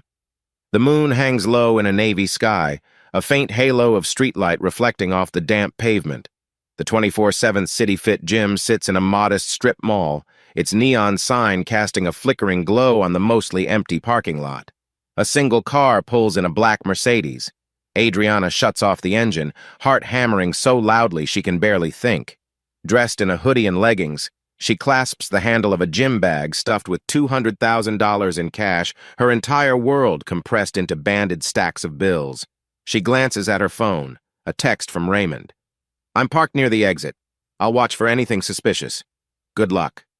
Her stomach twists. Good luck. As if any luck remains in this twisted affair. Still, she steels herself. She has no choice. She steps out into the cool air, the lot eerily still. A lone street lamp buzzes overhead. Across the lot, Raymond's Audi idles, headlights off. She can almost sense his tension, too. Their plan. She drops the bag in locker 37, texts the code to the blackmailer, and leaves. Then they wait. Gathering her courage, she pushes open the glass door to the gym. A bored attendant at the front desk barely looks up from scrolling on his phone. He waves her in, likely assuming she's a member. At this hour, they rarely question anyone. A few half-awake people mill around the weight machines, but nobody's near the locker rooms. Adriana's pulse thrums as she tiptoes past rows of treadmills toward the men's locker entrance. She hesitates. Entering a men's locker room feels awkward, but the blackmailer insisted. No cameras pointed at the men's side, apparently. She slips inside. The fluorescent lights buzz overhead, revealing rows of gray metal lockers. It smells faintly of cleaning fluid and stale sweat. No one's here, thank God. She scans the numbers on each locker until she finds 37. Her fingers tremble as she fiddles with the combination lock she brought, quickly setting the dial. With a shaky sigh, she unzips the gym bag, revealing bundles of bills. She stuffs the bag into the locker, presses it shut, and snaps the lock closed. She takes a photo of the locker, then types a message to the blackmailer's burner number. Locker 37, code 051236. The money is there. Don't make us regret this. Her heart feels like it might explode from her chest as she hits send. The walls almost seem to close in on her. Without lingering, she slinks back out, praying no one stops her. The desk attendant yawns, oblivious, and she breathes relief as she steps into the chilly night air. Meanwhile, Lucas crouches behind a pair of tall, back-to-back trash receptacles at the edge of the parking lot, barely visible in the dim light. He wears dark jeans, a hooded jacket pulled low over his face, sunglasses even though it's the dead of night. His phone is off. He's come prepared to watch them. From his vantage, he glimpses Adriana hustling out of the gym. She heads straight to her Mercedes, phone clenched in one hand. She climbs in, turns on the headlights, and slowly drives off. Across the lot, he sees Raymond's car idle briefly before following her out. Lucas waits another 10 minutes, crouching, his leg muscles cramping in the damp cold. When he's sure they aren't returning, he steps out quietly. If they had a backup scheme, some hidden camera or accomplice, he wants to be certain they've gone. The clock on his phone reads 3:50 a.m. The gym's interior lights glow. He slips inside, hoodie drawn, head bowed to obscure his features. Nobody in the lobby, now just automated lights. The overnight attendant must be in the break room or restroom. Perfect. Adrenaline surges as Lucas heads for the men's locker room. His plan is risky, but with no staff at the front desk, he's almost invisible. He bypasses the keycard scanner at the desk, Adriana's membership code, by following instructions he gleaned from a quick Google search about 24-hour gyms. If the door is unlocked, just walk in. Inside, the overhead lights buzz. He finds locker 37. A cheap combination lock is in place, just as Adriana described in her text. Lucas slides on a pair of latex gloves, quickly spinning the dial to the combo. The lock clicks open. He inhales sharply at the sight of the gym bag, crammed to the top with cash. Despite all his plotting, the sheer reality of it, a fortune stacked in neat bundles, hits him. He rifles through, verifying it's real. A grin creeps onto his face, but he's not leaving it in that same locker. He'd planned a slight twist. He whips out another identical duffel from beneath his hoodie, empty, and swaps them.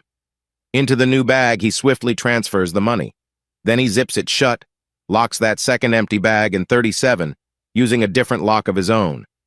If Adriana or Raymond gets cold feet later and tries to retrieve the money, they'll find a locked bag with nothing but old towels inside. Let them wonder what happened, or accuse each other of betrayal. He relocks the empty bag in the original locker, carefully wiping the lock to remove prints. Adrenaline crackles through him like electricity. This is the moment he's been chasing, a twisted sense of justice. He hoists the new bag, heavy with bundles of bills, then quietly exits the men's locker room. No staff, no cameras on this side, he's safe. He strides out the front door into the brisk night. No one's in sight.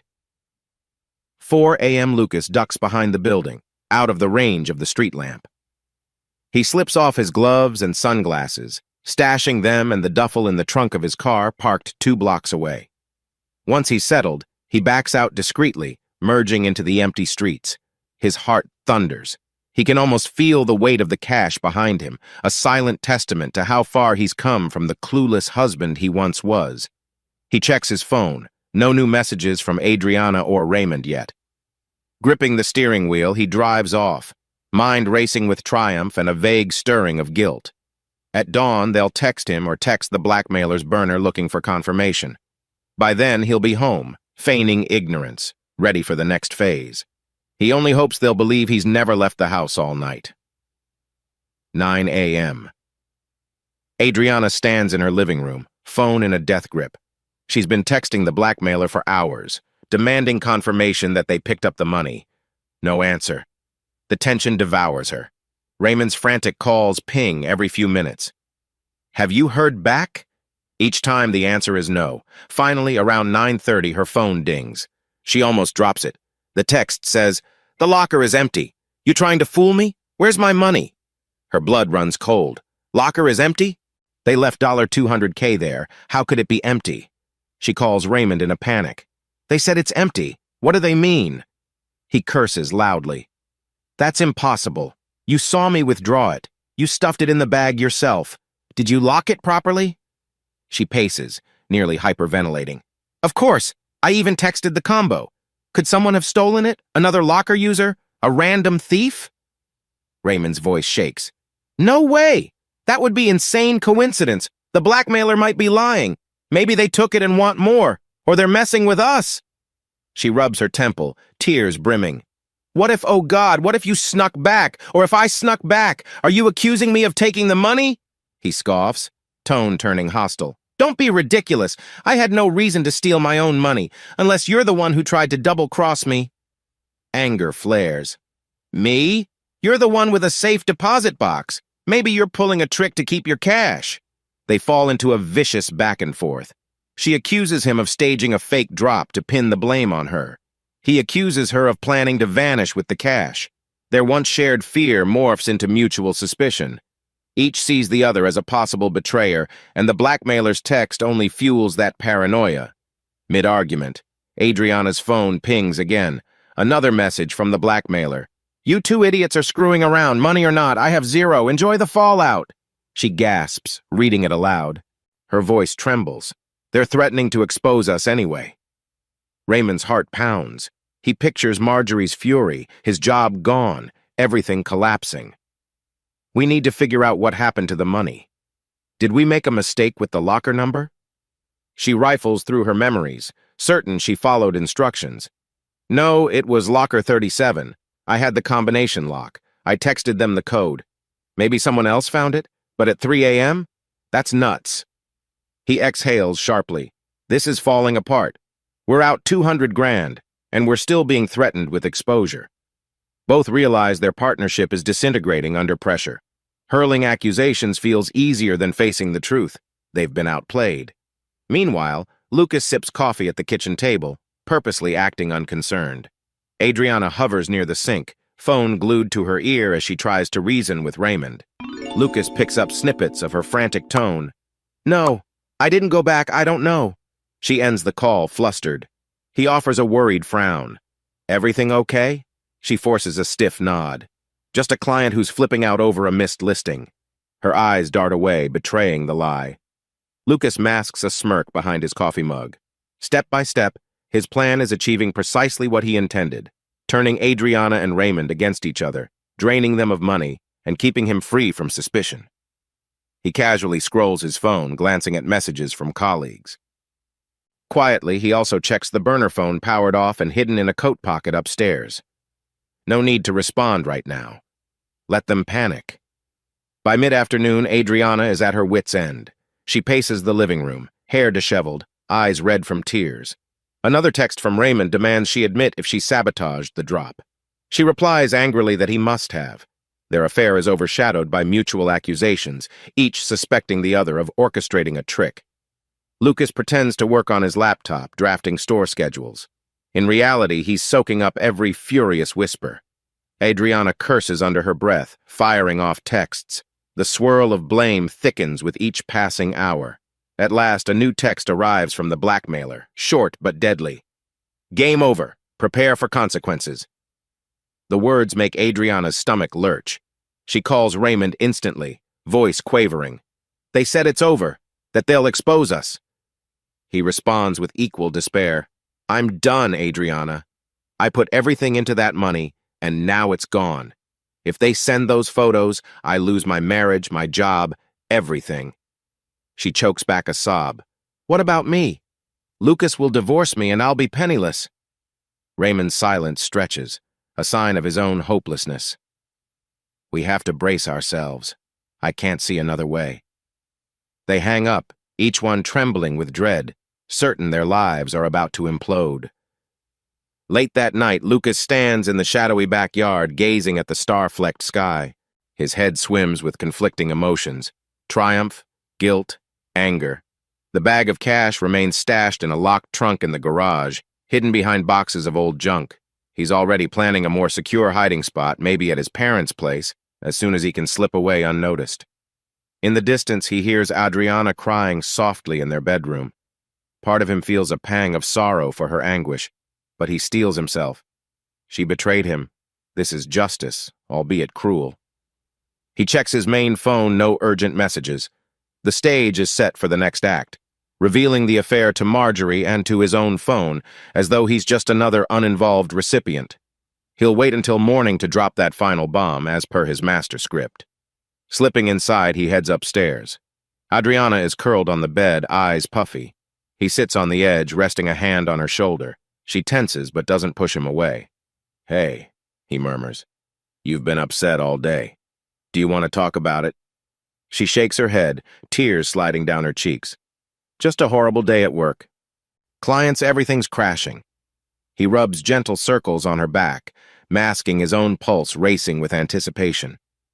Tomorrow, he thinks. Tomorrow I send the final text. Then it's all out in the open. As she weeps, he offers soft words of comfort he doesn't truly feel. Beneath the surface, a cold satisfaction anchors him. They've lost their money. Their illusions are crumbling. Soon, their entire world will implode just as they shattered his trust when they chose deceit. Thus, the night ends in tense silence. Adriana buried in her guilt, Lucas silently reveling in his success. Neither truly sleeps. Both lie awake, each tormented by secrets. But only Lucas knows the final blow still lurks on the horizon. 10 a.m. The late morning sun streams in through the half-open blinds of Lucas's living room. Dust motes swirl in the light, giving the space an oddly tranquil appearance completely at odds with the storm he's about to unleash.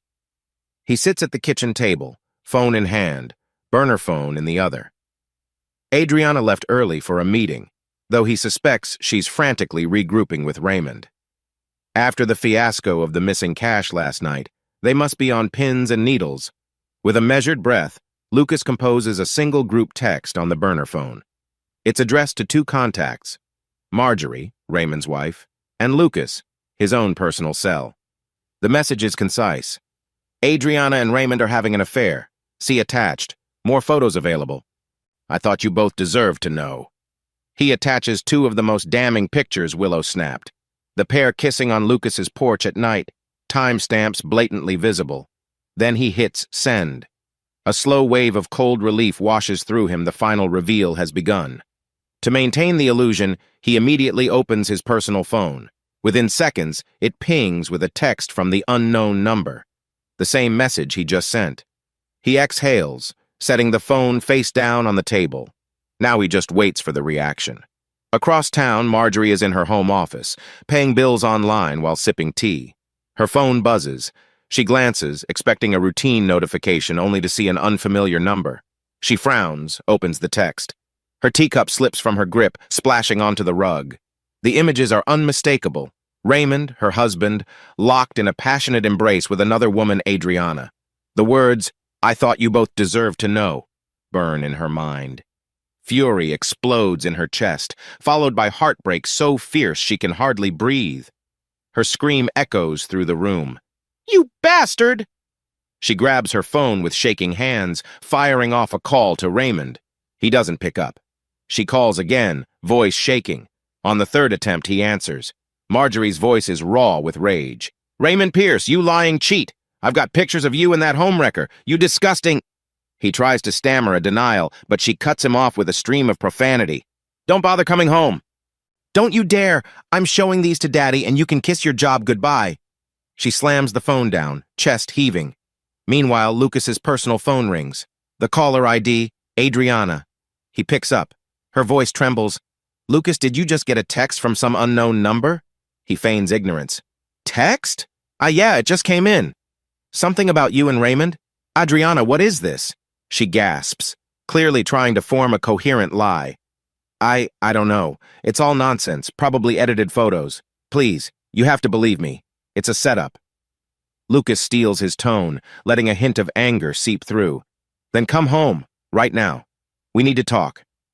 She hesitates. I'm in the middle of a showing. He cuts her off, voice turning ice cold. Drop everything. Get here, or I'll assume the worst. He ends the call abruptly. A surge of adrenaline hits him. After all these manipulations, the final confrontation is at hand. Noon, on a blisteringly bright day, the living room blinds angled to keep out the harsh sunlight. Lucas stands by the mantel, arms folded tight across his chest. The walls seem to hum with tension. Outside, birds chirp obliviously, mocking the chaos inside. Adriana's car screeches into the driveway. She storms in, face pale, eyes rimmed with tears. Lucas, please, let me explain. He gestures for her to sit. She perches on the couch, shaky. He remains standing, looming over her with unflinching composure. The coffee table between them feels like a battleground line. His tone is quiet but biting. Explain what, exactly? This text? The photos? The man you've been meeting behind my back? She burst into tears, hands trembling. It was only a few times. I was confused. Raymond pressured me. It meant nothing, Lucas. I swear I still love you. He fights back a bitter laugh. Meant nothing. So sneaking him into our home, sleeping with him in my bed, risking everything for nothing? The words come out more wounded than he intended, but he doesn't back down. Adriana slides off the couch, kneeling at his feet. I panicked. It was a mistake. One stupid mistake. She looks up at him with tear-streaked cheeks. Please, let me make this right. I can't lose you. For a heartbeat, he almost softens, recalling the woman he once adored. But the images of her and Raymond override any pity. He steps back. You already lost me. I want a divorce. She gasps like he's struck her. No, we can fix this. We'll do therapy or I'll quit my job, anything. I promise you it's over with him. I ended it before you even found out. Lucas shakes his head, jaw tense. Don't lie more. I have proof from Willow. The PII know the nights you spent together, the property you used as a rendezvous. It wasn't just once or twice. Enough, Adriana. Her sobs intensify, mascara tracking down her cheeks. I'm so sorry, Lucas. I messed up. He cuts her off, voice cold.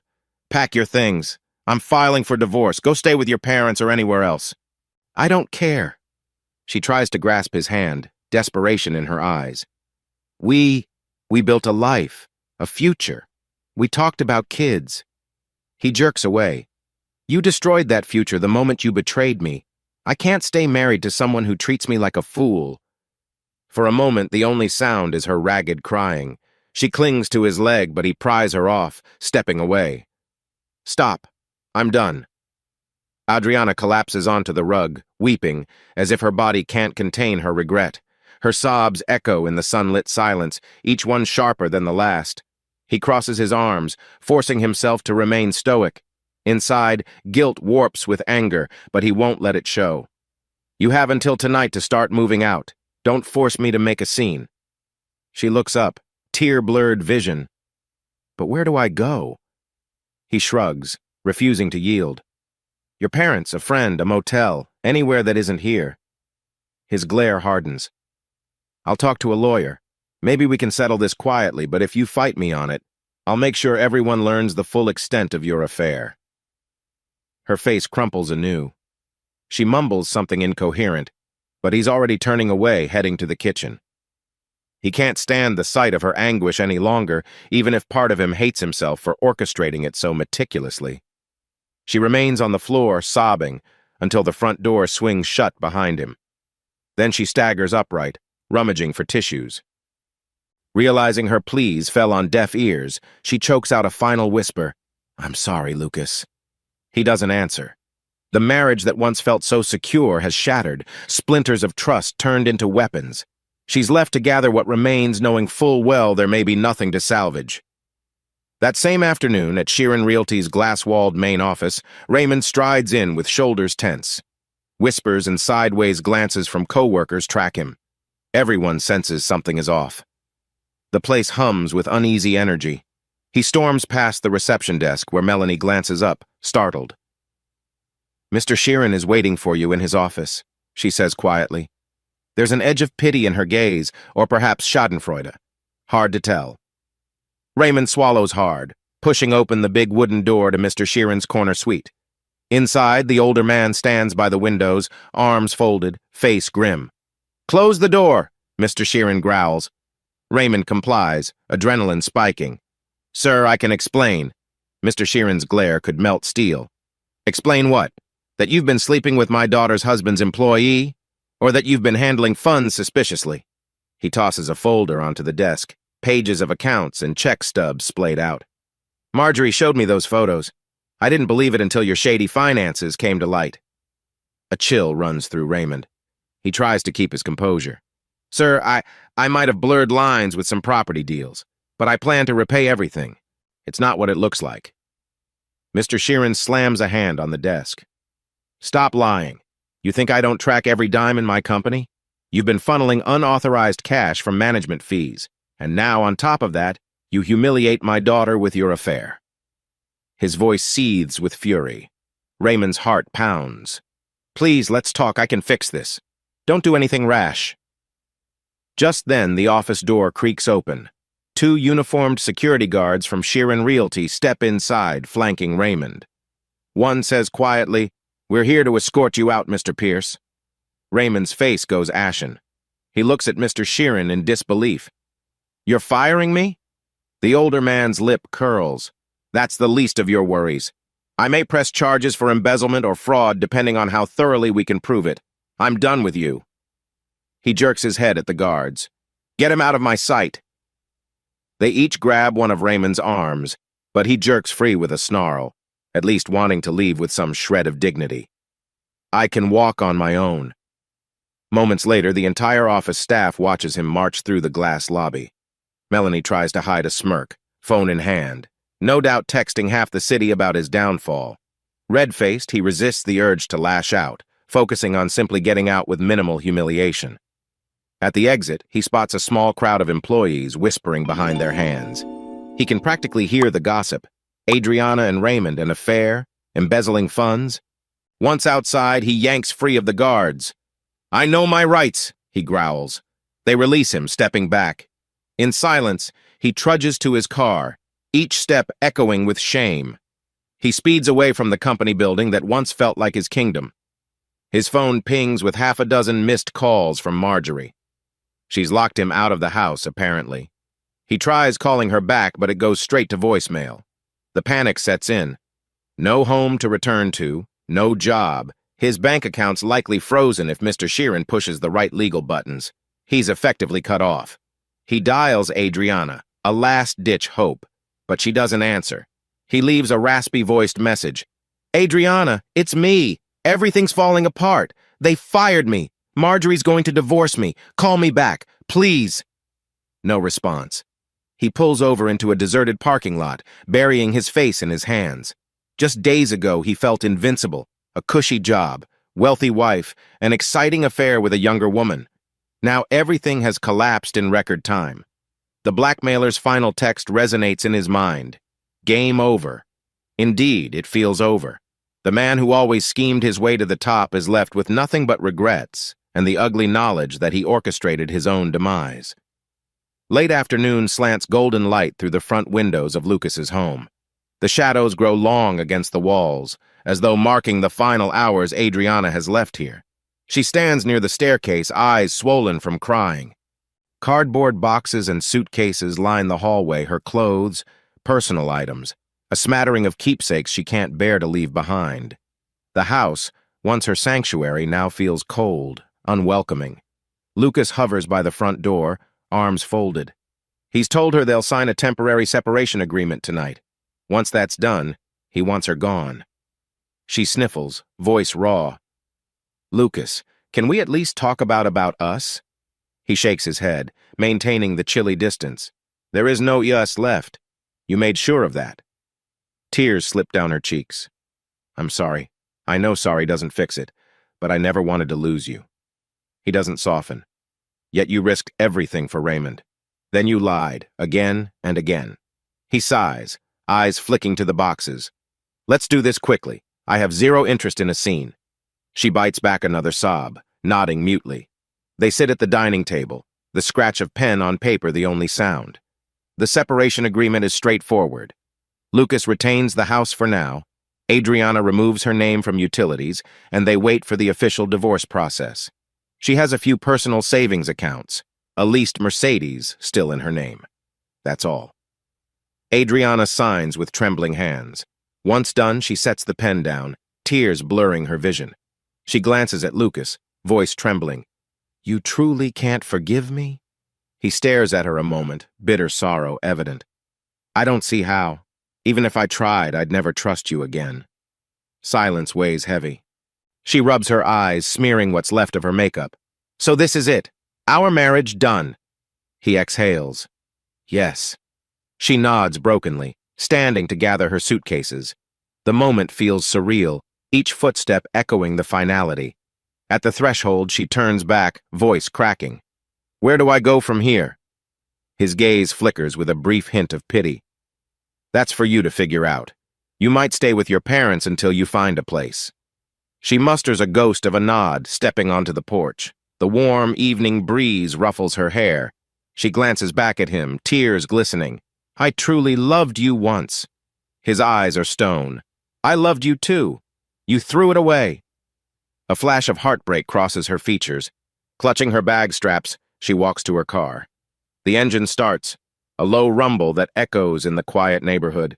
Lucas watches as Adriana pulls out of the driveway, turning onto the street without a final glance. The taillights vanish into the distance. Slowly, he closes the door, the latch clicking with a resonant finality. He leans against the door, fighting a swirl of emotions: relief, sadness, anger. The house feels unnervingly empty now, as though he's exorcised a ghost. In a sense, that's exactly what he did. Stepping into the hall, he notices the faint indent where Adriana's pictures once hung. A half-packed box remains by the stairs, containing old photo albums she left behind.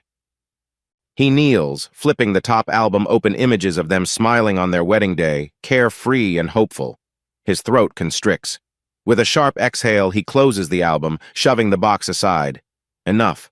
The illusions are gone. He's free, albeit weighed down by bitterness. The quiet is broken by his phone ringing. Willow's number glows on the screen. Probably more details about Raymond's meltdown at the real estate firm.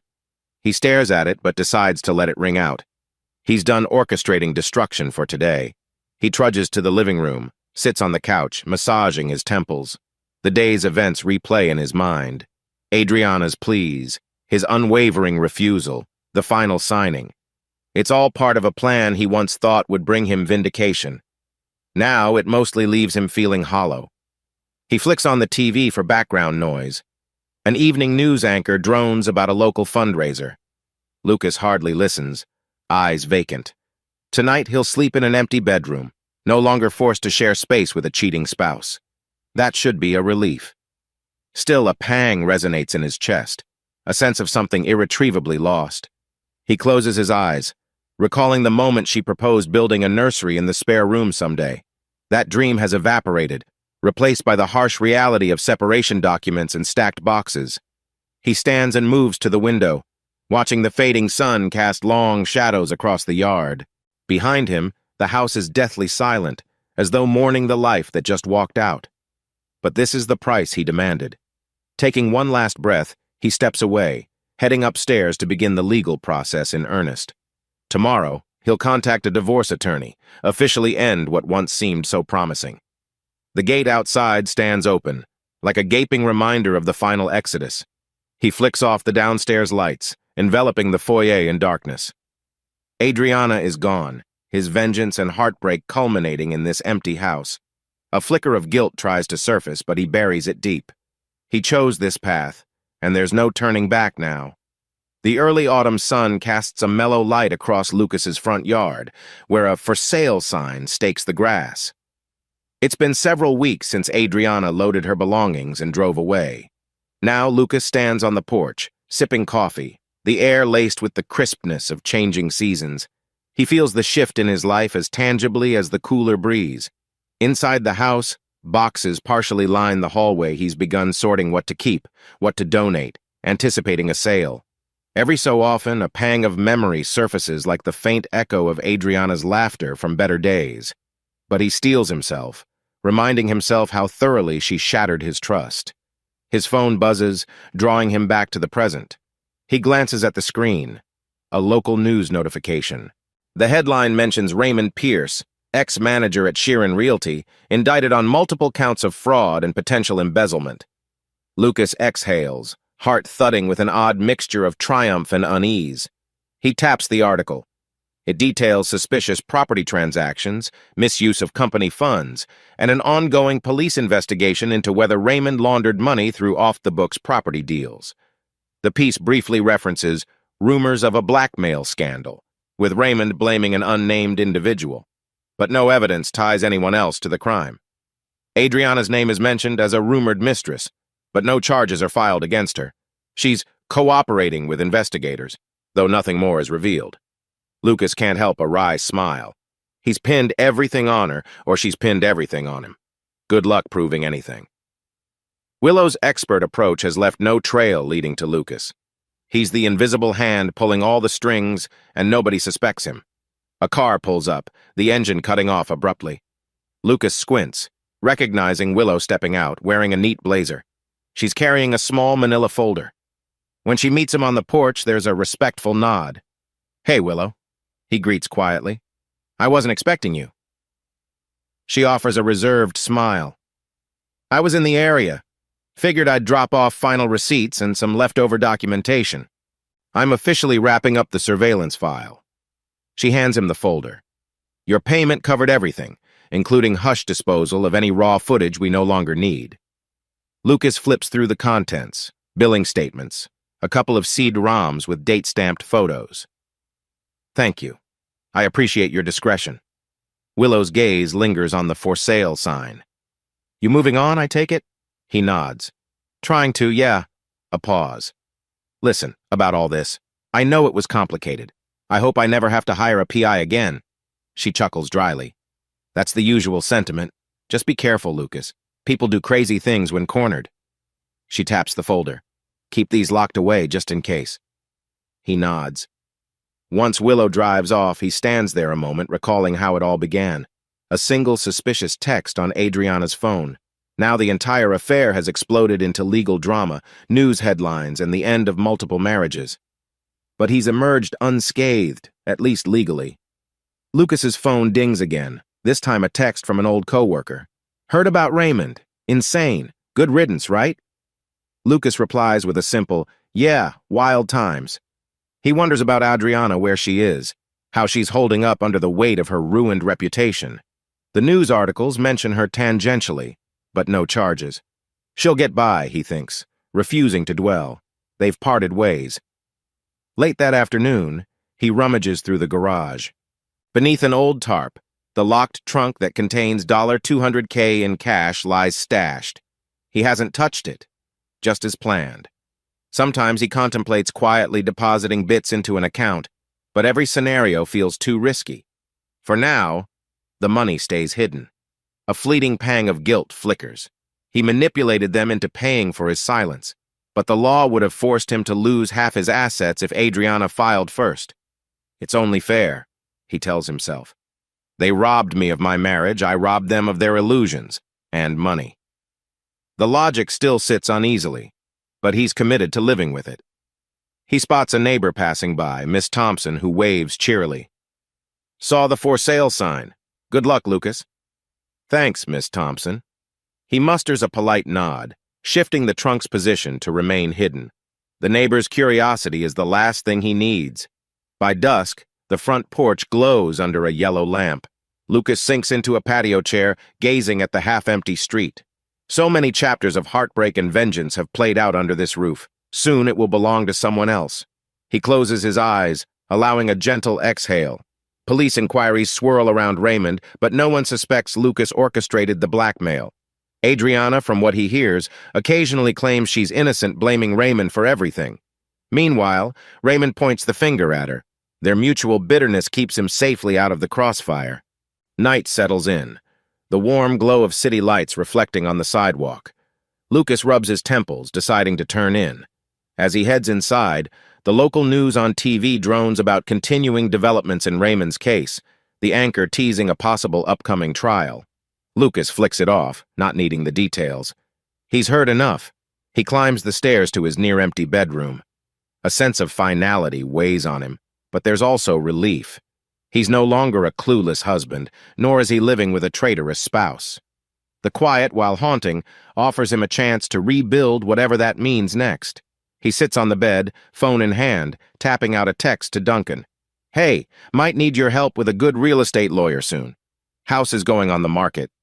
He hits send, feeling oddly at peace. Tomorrow is another day, and he's free from the wreckage of Adriana's lies. And for the first time in weeks, he sleeps without nightmares. The familiar scent of fresh coffee and pastries greets Lucas as he steps into the small cafe downtown. A wave of nostalgia hits. He used to come here with Adriana for weekend brunch. Today, the setting feels drastically different. An awkward meeting with the woman who nearly destroyed him. He spots her at a corner table. She's thinner than before, dark circles under her eyes, hair pulled back in a haphazard ponytail. The tension in her posture is obvious. On the table sits a small stack of papers, presumably the final divorce documents from her lawyer. Adriana gives a tentative smile. "Thanks for meeting me." Lucas slides into the opposite chair, nodding curtly. "Let's make this quick." She exhales shakily, hands trembling around her coffee cup. "I got your lawyer's draft. It's straightforward. We sell the house, split the proceeds after the realtor fees. No alimony from you, no claim on your future income." She forces a tiny laugh, which sounds more like a choke. "It's more generous than I deserve." He maintains a guarded stance. "All I want is to finalize things quietly. I'm done fighting. The house is already on the market, so once it sells, you'll get whatever share is negotiated." She fiddles with the stack of papers. "I appreciate you not dragging me through court. I'm not contesting. She pauses, voice quivering. "I miss you, Lucas. I hate how it all ended." He sighs, bracing against old wounds. "What do you expect me to say? This is the path you chose." She gazes down, tears forming. "You're right." A moment of silence passes, thick with regret. Then she reaches for a manila envelope. "Anyway, here's my signed copy. I guess once you sign, we can file it with the court. Then it's officially over." He takes the envelope without meeting her eyes. That was the plan, yes. They fall silent, the hum of other patrons swirling around them, laughter, the hiss of the espresso machine. Lucas glances at the cafe door, half expecting to see Raymond storm in, but that man's in no position to show up anywhere confidently these days. Adriana inhales, voice soft. "I'm leaving the city. Real estate's shot for me here. No one will hire me after everything. I might move to my sister's place upstate." He nods, lacking sympathy.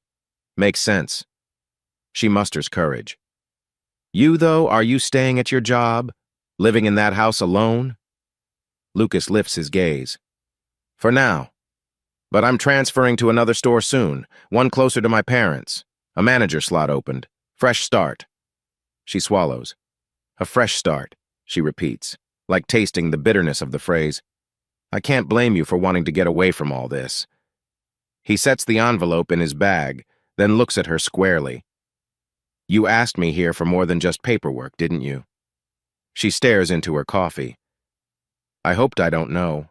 Maybe you'd have a glimmer of forgiveness left. We were good once, Lucas. We had plans." He stiffens, memories flickering of their once dreamy future. "We were, but now that future's impossible." Her lips tremble. "I know. I'm sorry." He offers a minimal shrug.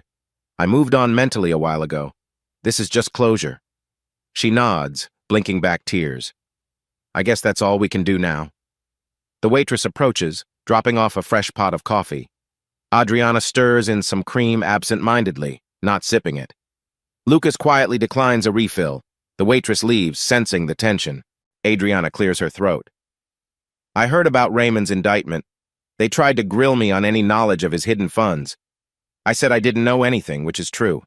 He's furious at me, blames me for everything." Lucas hides any smugness. "He's reaping what he sowed." She nods, voice hushed.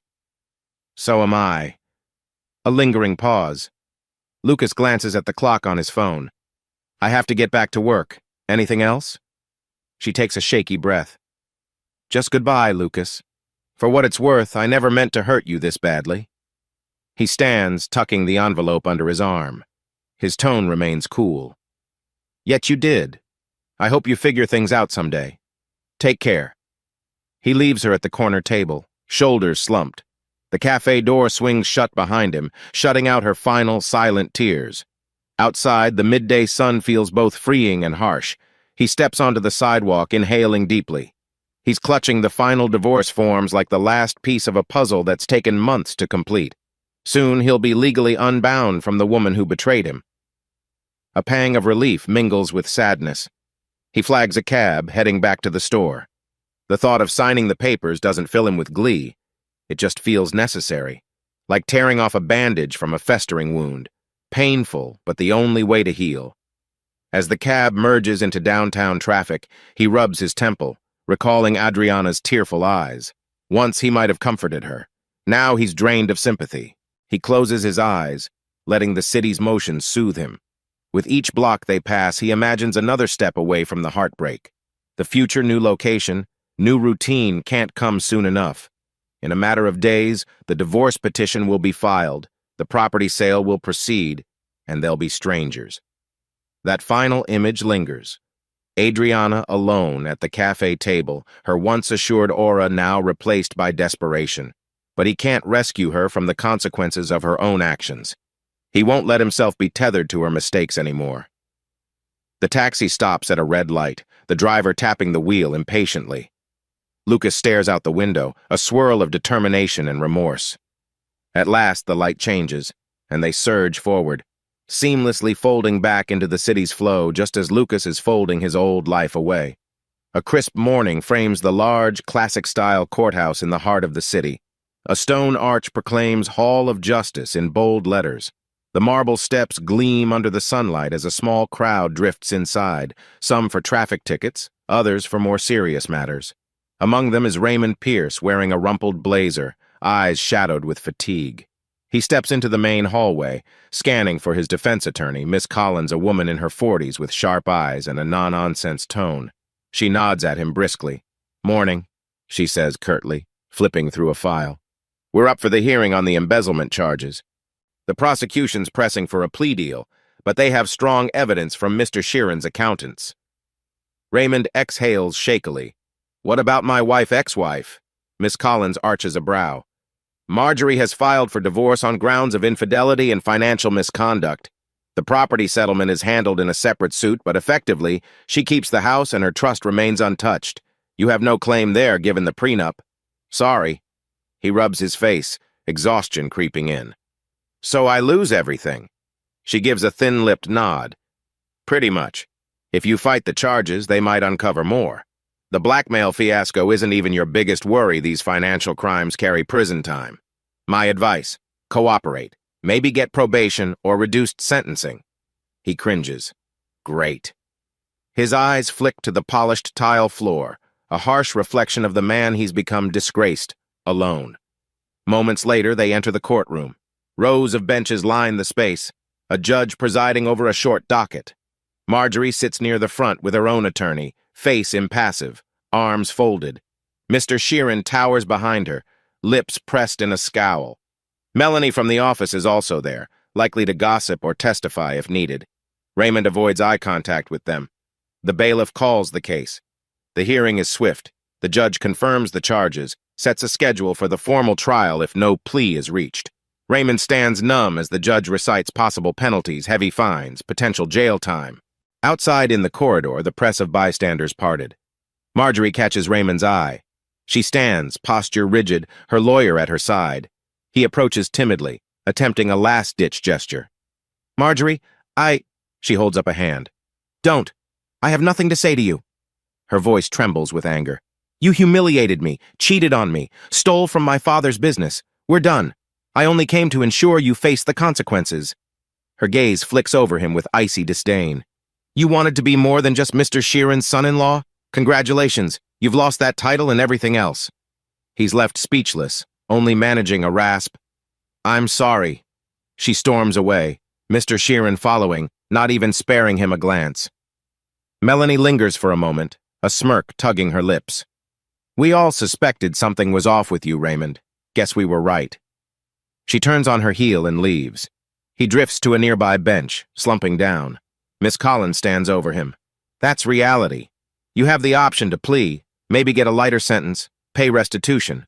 Otherwise, we go to trial. But the evidence is strong. Raymond rubs his temple, tears burning. I'll sign whatever. I can't fight anymore. She nods, snapping her briefcase shut. Then we'll talk details before the next hearing. I'll do my best to keep you out of prison, but no promises. She steps away, phone ringing, leaving Raymond alone. A wave of numb resignation engulfs him.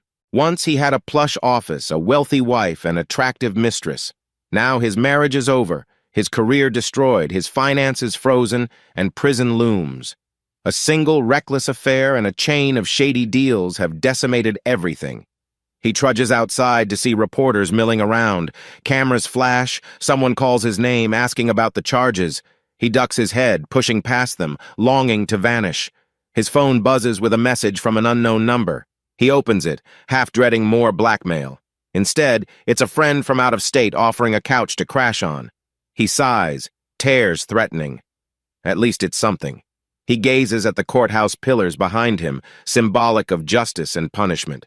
The city bustles around him, indifferent to his downfall. He mumbles under his breath, all for nothing. A pang of regret surfaces about Adriana. Did she escape legal trouble? Is she just as miserable? He has no idea she refuses his calls. Maybe she hates him now, suspecting he took back the $200K or left her in the lurch. The blackmailer's twisted scheme shattered any alliance they once shared. For a moment, he contemplates texting Lucas. As absurd as that is, maybe Lucas has insight? But that's insane. He's the man Raymond betrayed so profoundly. No help there. Resigned, he trudges toward a battered sedan borrowed from a cousin.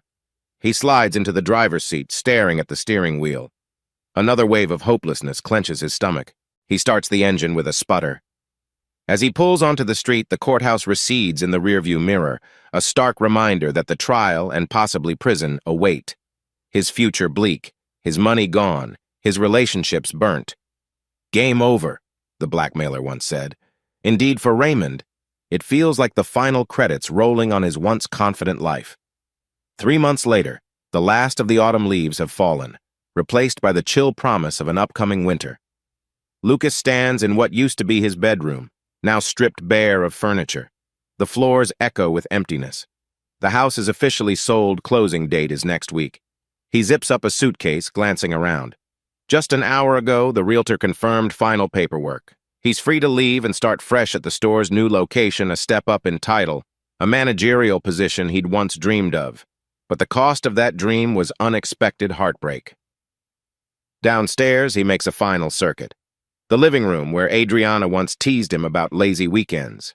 The kitchen, the scene of so many quiet dinners turned cold. The memory tugs at him, but he remains resolute. This chapter is done. He heads to the garage, pulling out a stepladder. At the corner, hidden behind rafters, is the locked trunk containing the $200K. He's decided he won't touch it until time has softened the edges of suspicion. Maybe it'll stay hidden for a year or more, maybe longer. He pops the trunk lid open briefly, verifying the bills remain intact. A swirl of emotions hits him. Relief at controlling his destiny, guilt over how he obtained the money, and a lingering sense of vengeance still smoldering. But mostly, he just wants to move on. He loads the trunk into the back of his SUV. He'll stash it at his parents' place, his childhood home, where the addicts seldom checked. A perfect spot until he figures out a safer method to utilize it discreetly. Outside, a crisp wind rustles the skeletal branches of the maple tree. A final look at the sold sign in the yard cements the reality. This place will soon belong to a new family. He silently hopes they find more genuine happiness here than he did. He drives for a couple of hours, reaching his parents' suburban neighborhood by early evening. The warm glow of porch lights greets him as he parks. His father, graying at the temples, steps out to help unload.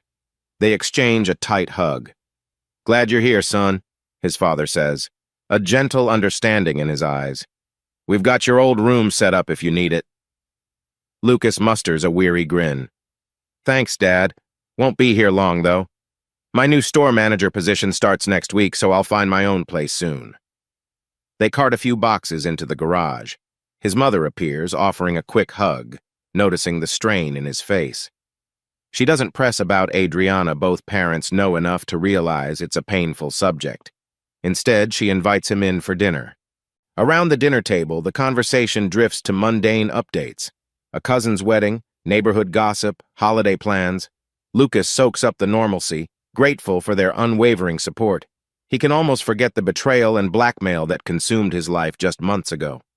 Later, he stores the trunk in the attic, nestling it behind dusty old furniture.